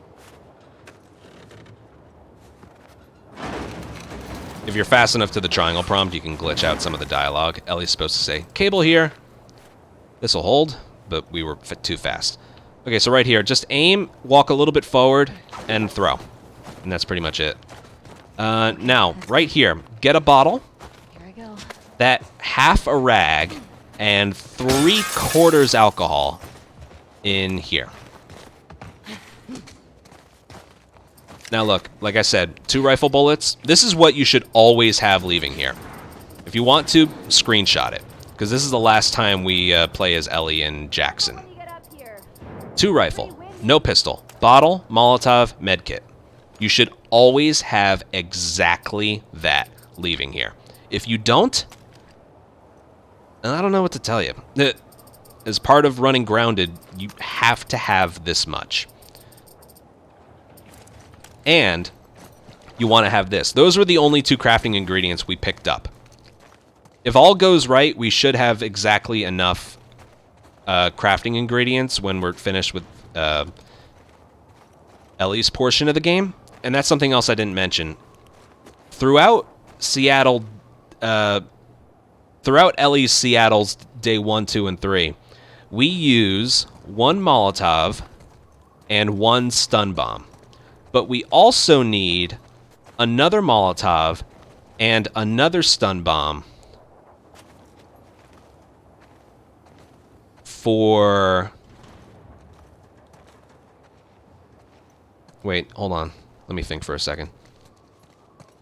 Yeah, we used 2 Molotovs in Seattle for sorry, I've only ran this for a couple months. In Seattle, we only use 2 Molotovs and... Actually, now that I think about it, that's it. We get a stun bomb later, and then we craft 1 more. Yeah. Part of doing this part in Seattle is when Ellie has finished her day 3, the next time you play as her is Santa Barbara. And what's weird about this game, you're given a bunch of ammo and your guns and everything, but your crafting ingredients and bombs carry over. In terms of the story, it's a whole 2 years later, like 2 years and many months later. But you still have the bombs and crafting ingredients you had when you were finished with Ellie day 3. And in Santa Barbara, we need, absolutely 100% need, 1 Molotov and 2 stun bombs. In this case, it's 1 Molotov, 1 stun bomb, and enough crafting ingredients picked up to craft another stun bomb when we get there. But right here, in Seattle, all we end up using is 2 Molotovs. And then we end up picking up those bombs along the way. But yeah, where does it place me? Do I have the rope? Yes, I do. Okay, so normally I'd be over here. Get over. Get over. Fuck yeah. Get this bottle. Get this half a rag. That's good. And 3/4 alcohol. And this stuff will carry over to Seattle day 1. Remember, you need this stuff as well. If you do end up getting a drop from one of the enemies here, do pick it up, and then try and remember where you would otherwise... No, hold on, not yet.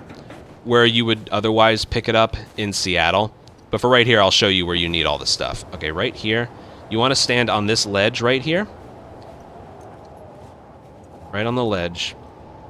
Right about there.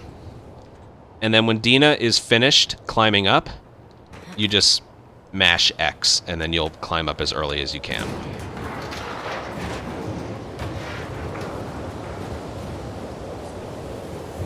Over here. Right. And then you just leave. And then Storm's really picked up. horse ride. How far are we from the lookout? Just past the next. I'm gonna go a certain route. You want to hang towards the trees. These, like that tree to the right in this car, have really big invisible walls around it. Okay. So you want to hang towards the trees. This is just the most direct path.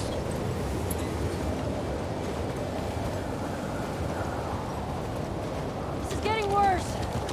We turn back. We won't make it. We're almost there. Try and stay in front of Dina for as long as you can.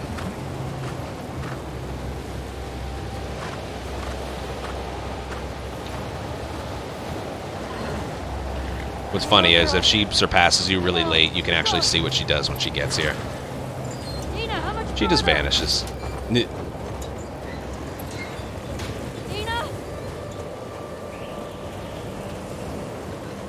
Dina! Alright, there's a restart checkpoint. Thank God. Right about when you hit this tree, but I want to see the exact spot. So 4851. 4851. Still 4851. It's about like halfway through the tree, so that should be good. Yeah, 4904. Yep. Do that there. And then I like to zoom in here to notice when the camera changes right there, that's another checkpoint. This one saves a lot of time.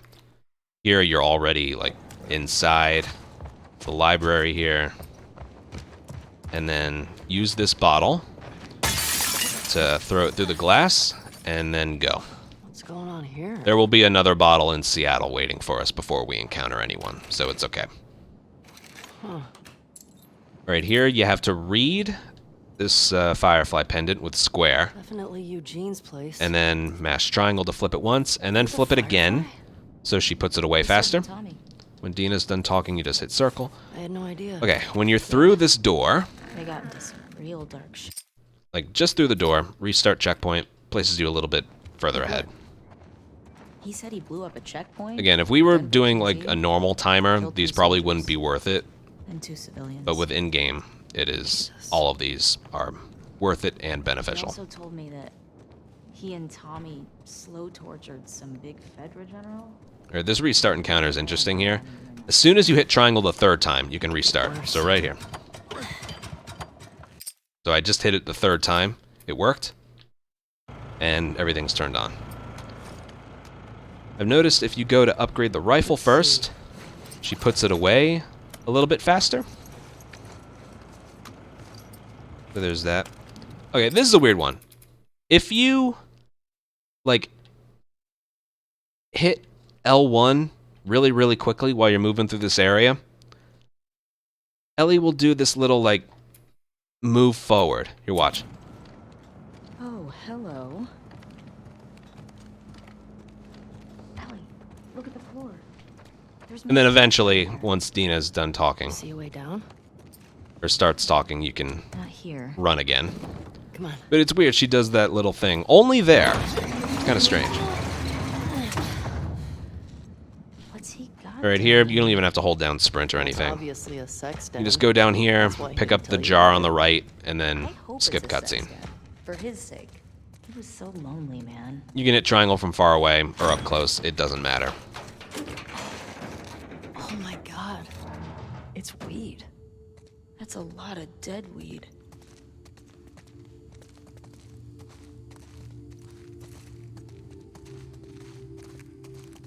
Right here, you want to hit circle.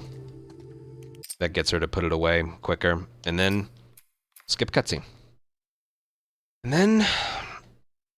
Oh, God. We're already an hour and 43 minutes into this video. Nice. This is a very detailed tutorial. I like those. Okay, now for Abby's portion again. Here's just running away from enemies. There's nothing to pick up. You just run away. There's one thing you can do to make it pretty fast. I will show that off. There's 2 things, actually, right away.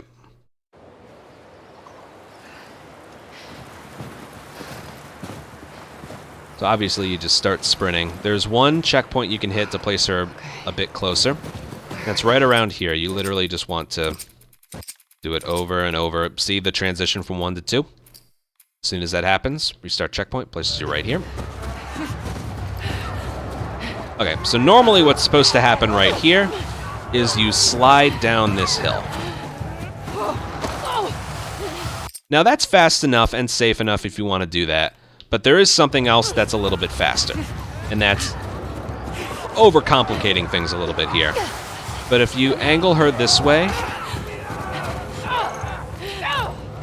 you can do that. And that, like, really propels her down.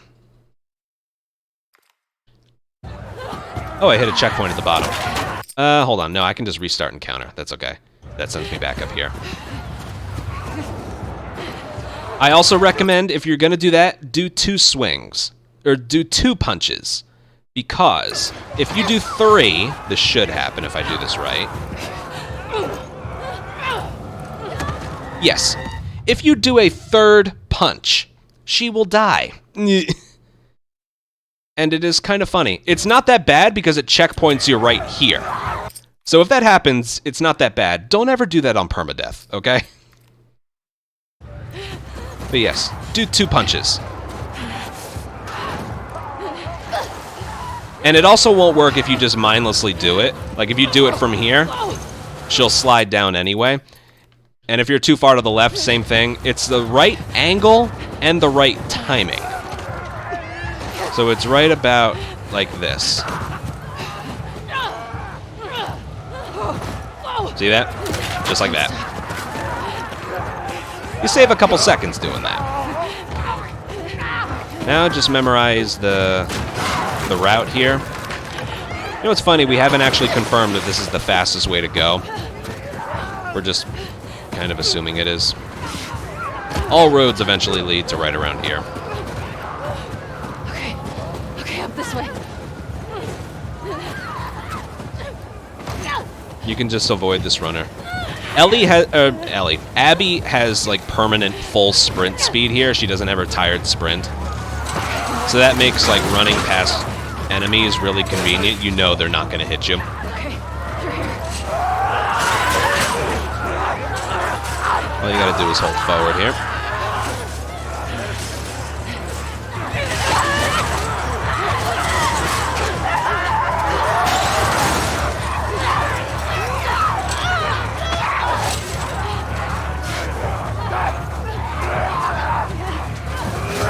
Okay, right here, it's another lie. You don't have to hit square, but something funny you can do is if you mash square at the beginning and then let go,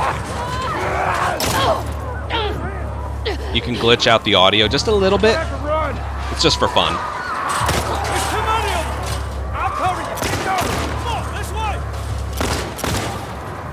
Yeah. Okay.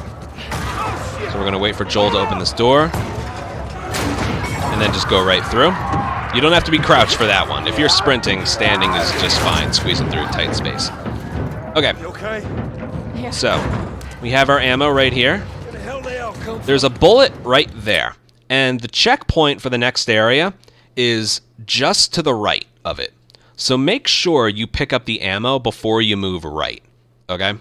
Oh, also there's one thing here. Because we went through the door so quickly, Tommy's gun...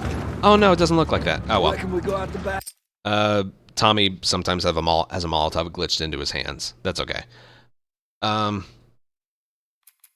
does this place me again? I've wasted some time. Okay. Again, from here, what you want to do is grab the pistol ammo and then move to the right. Make sure you, like, picking up this pistol bullet's weird, because you have to, like, really be touching it. So I picked it up, and then just literally slightly to the right here. See that? Very slightly to the right, we hit the trigger for the encounter, which is also a checkpoint, which moves Joel and Tommy closer to us, so it is beneficial. Okay. Yeah, if you trigger the checkpoint before you picked up the pistol bullet, you won't have the pistol bullet, and I cannot stress to you how important that is. If you want, for this next encounter, there is also a pistol bullet right here, but it is a little bit further out of your way. So it's one of those things, risk, reward. I don't like to go for that bullet because it wastes time, but yeah. Alright, let's see if I can do this first try, and then we can go back as many times as we want.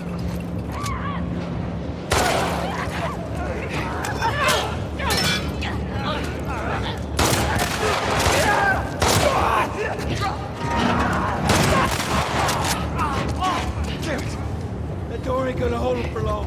We need to hurry. Up there, the window! That's our way out! You see a way up there? Here, use this! Alright, that was perfect. I'll go over the next spot a little bit. No, you know what? Let me do it right now. Hey, go! Alright, I'm gonna do the entirety of this place and then go all the way back to the beginning. Push it up under the cart! We're getting inside! I'll get the gondola to the window! You two keep those infected off of me! So this isn't just evade and avoid right here. There's some extra ammo to get. There is one runner that will always go after Tommy.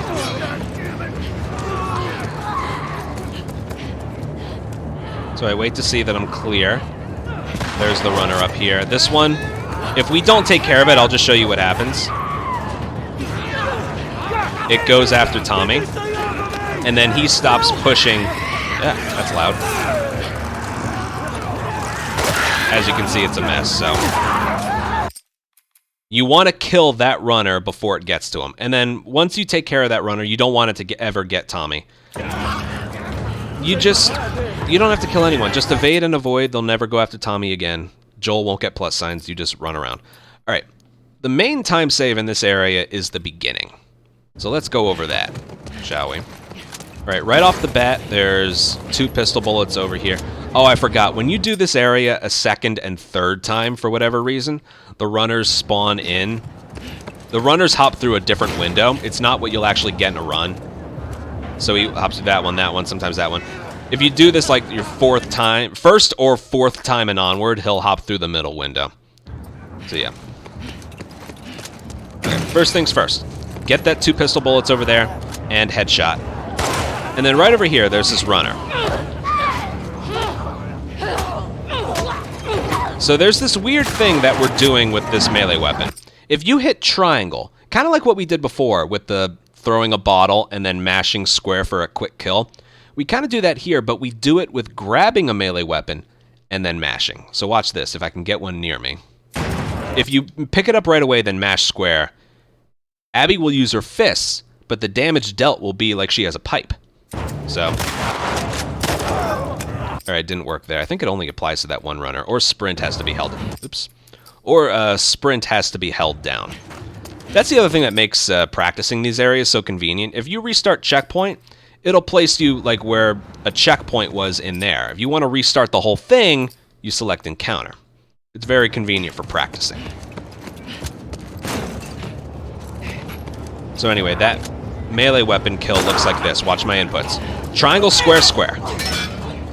See, that looks weird. And then you want to deal with these runners. That door ain't gonna hold him for long. We need to hurry. All right, that was good. Let me explain to you Tommy here. This is all about Tommy, what we're doing, killing those enemies at a certain pace. Watch what happens if I just mindlessly kill them.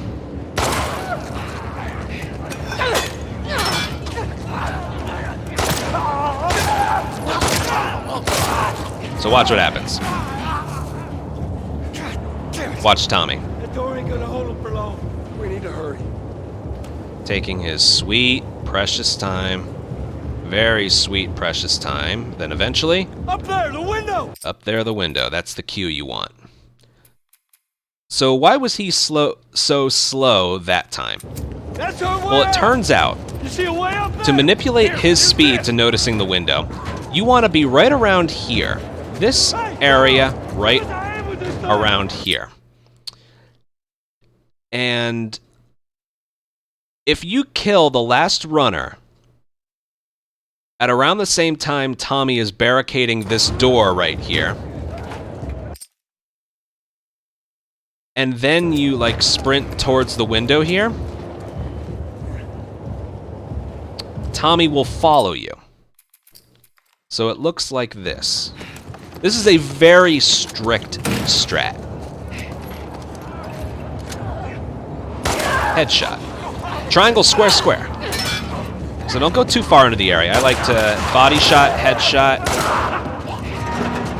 So then we're near Tommy. He shuts the thing behind you. We sprint towards here. That door ain't gonna hold him for long. Look at that. We need to hurry. Up there, the window! That's our way out! See that? You see a way up there? Here, use this! And then you have time to grab the hammer and the ammo. Makes a big difference in time. Maybe like 8 or 9 second time difference.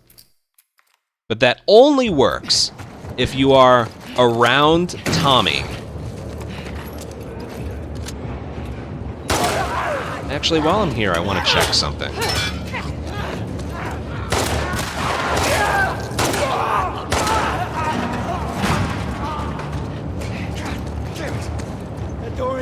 Okay, so it does work even if you kill them early. Up there, the But it's one of those things, you don't want to kill them and then make your way back See a here. way up there? Here, use You this. want to be inching your way back here as you're killing them.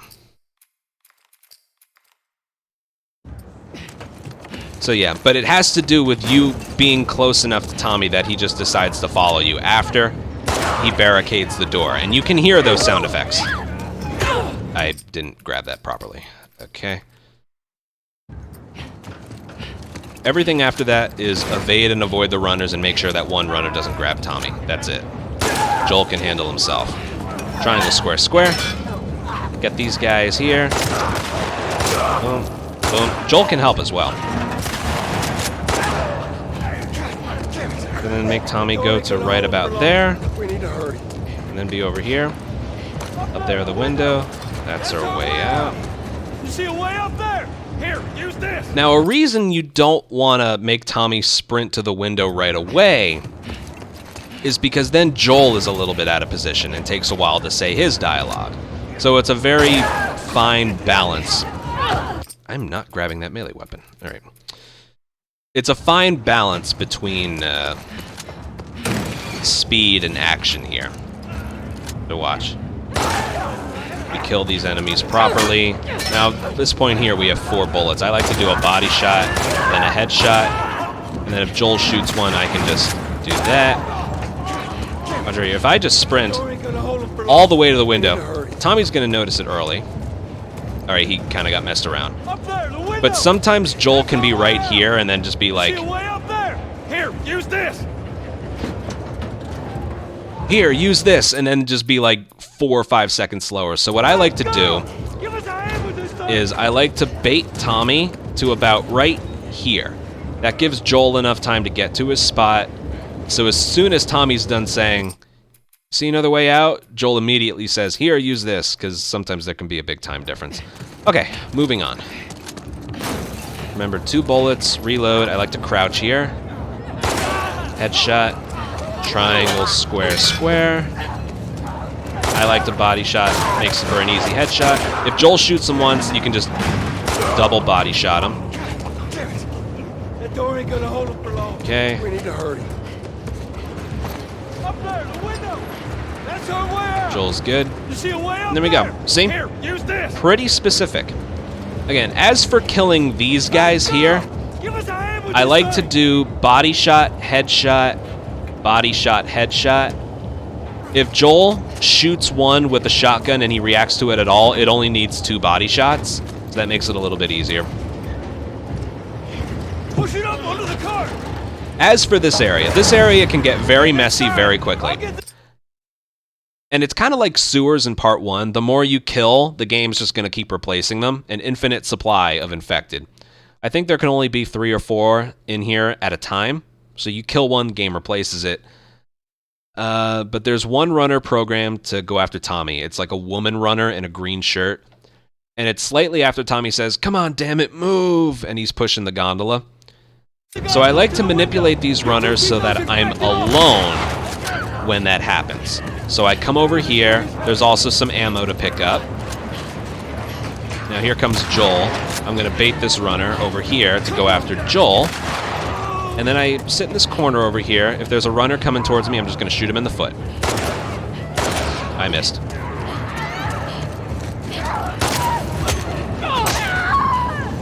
Pretend I shot him in the foot, though. And then from this point forward, just ignore the runners. If there's a clicker, just ignore them. I had a run where I was trying to headshot a clicker, and then as I was about to shoot, I got grabbed by a runner, clicker came over and killed me. So just avoid confrontation here, okay? And also, try and take the combat away from Tommy, because if you're standing right here, Tommy doesn't push. I think the same applies to a runner. No runner or clicker will come after Tommy once you've killed that runner. So you're okay. And what else? Yeah, Abby again has her sprint speed. So you don't really have to dodge enemy attacks because you can outrun them. If she had her tired sprint speed, you would have to dodge them, but not here. She has infinite, fast, non-tired sprint speed. All right, from the top. Headshot. Triangle. Square, square. All right, remember, body shot. Headshot. Joel already shot that one, and he killed it for me. Tommy will follow me all the way over here. Up there, the window. That's our way out. You see a way up there? Here, use this. There's that. Beautiful. Hey, girl! If you don't kill those runners properly, you'll have to deal with Tommy very slowly walking to the window. It won't kill a run, but it's just kind of slow. You two keep those infected off. And I recommend going this route. Bait this one runner. The other runners will go after Joel. If Joel isn't right here, so they're attacking him pretty badly. Just bait the runner. This runner's still coming after me.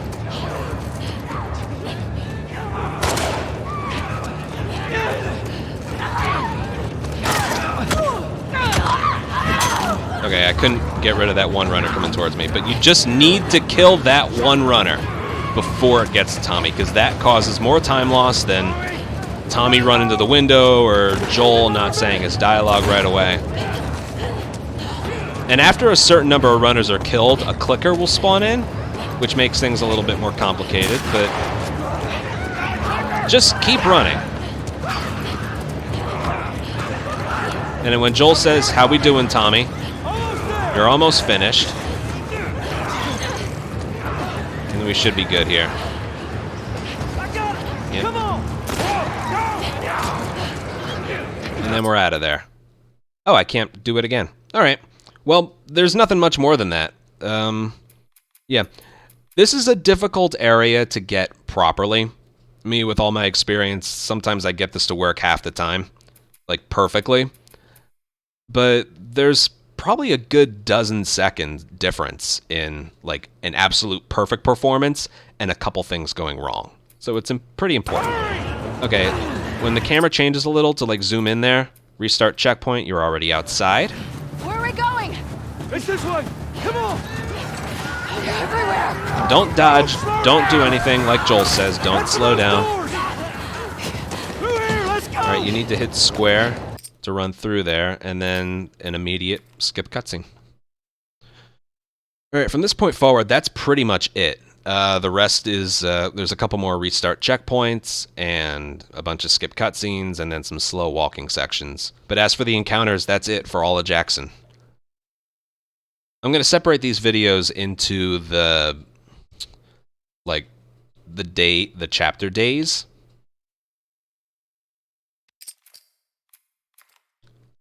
And also this cutscene right here. This cutscene happens during a black screen. So sometimes you just want to be like pressing pause during black screens, just in case you like forget or something. And then this one happens right after. And then that's it.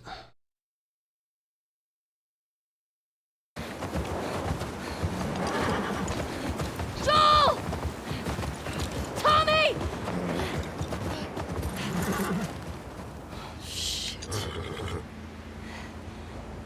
How do I get down there?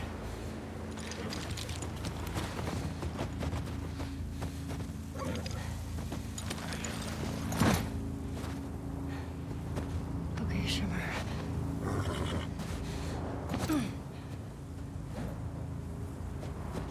All right. This is another restart checkpoint with an invisible line in the ground, so 105.56. Still 105.56. Right about there should be a checkpoint, 106.01. So there's a checkpoint. Restart checkpoint, it places you a little bit further ahead. Okay. With certain things to crouch under, like you can do this and then go, but that's not nearly as fast. And it's not as fast as this, doing a prone dive. What it is basically like dodge and then mash circle afterwards, so she's crouched, so she can like get under objects quicker. This is the fastest way to get under objects that you would normally crouch under. So it's a dodge, and then I like mash circle twice. I think you only have to do it once. Yeah, but I like to do it twice. It just feels better. So yeah, it's right about there. So from here, we do this for everyone. That's why I'm showing it here. But see that? She barely slows down. You're okay. You're okay.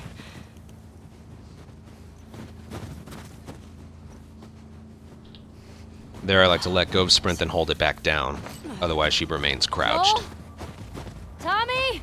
Alright, here her running slows down, but she can't do any of the, like, dodge. Actually, she can right there. Did I get a checkpoint? Okay, so there. So you can do the knife thing here. Once you hit the stairs, you can't do it anymore, so I just like to dodge. Yeah, let me do that again. Okay, so you enter here. Then I like to dodge to the door once, then do 3 dodge knives. Then when she faces forward, 1 dodge, 2 dodges, 3 dodges, just because her movement, her running speed is very slow here. Like I mentioned before, her normal running speed, you don't have to resort to dodge punches unless you have a hammer. But when her running slows down, you kind of need to. Even just dodging is fine. When you get through this doorway here, restart checkpoint, and then you can do 3... like 2 dodge knives, and then 1 more dodge, and then you're right in front of the door. And it's a skip cutscene, and then we have, I think 3 more cutscenes to skip.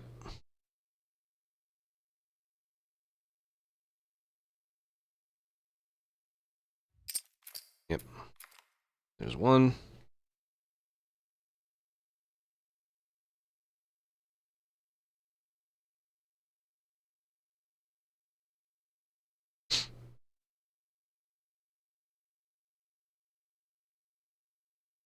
There's another. These loading screens can get to you after a while. My current record, there's 1 hour and 6 minutes of loading screens. So, it's just how the game is, even on PS5. And there's another.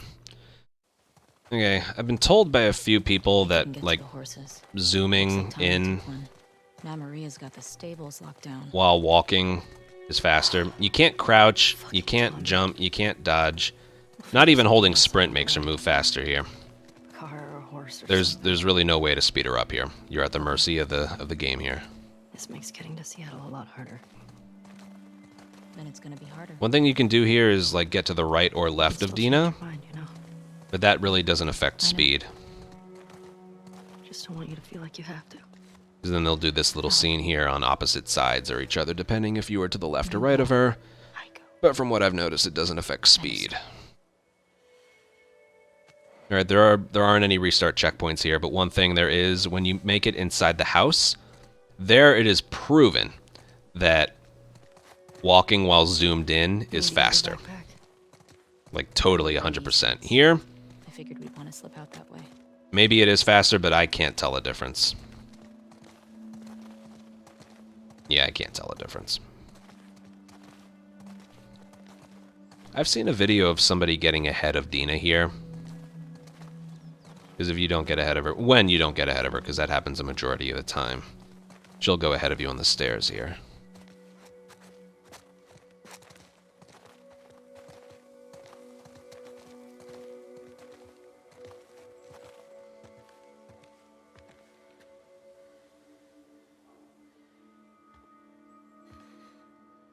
Hey.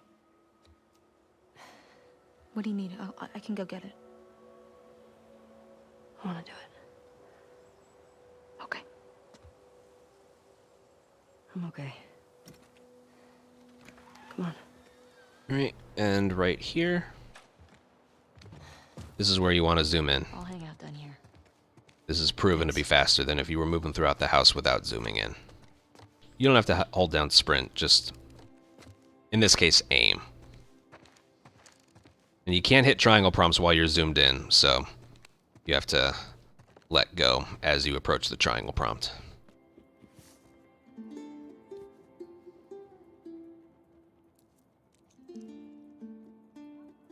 Gotta hit circle to put it away. Same thing with the revolver.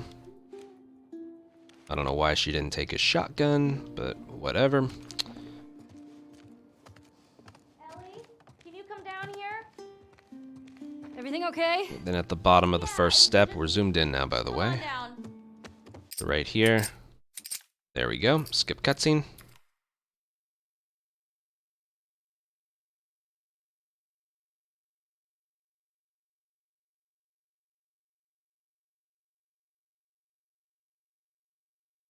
Loading screen. This one's pretty quick, though.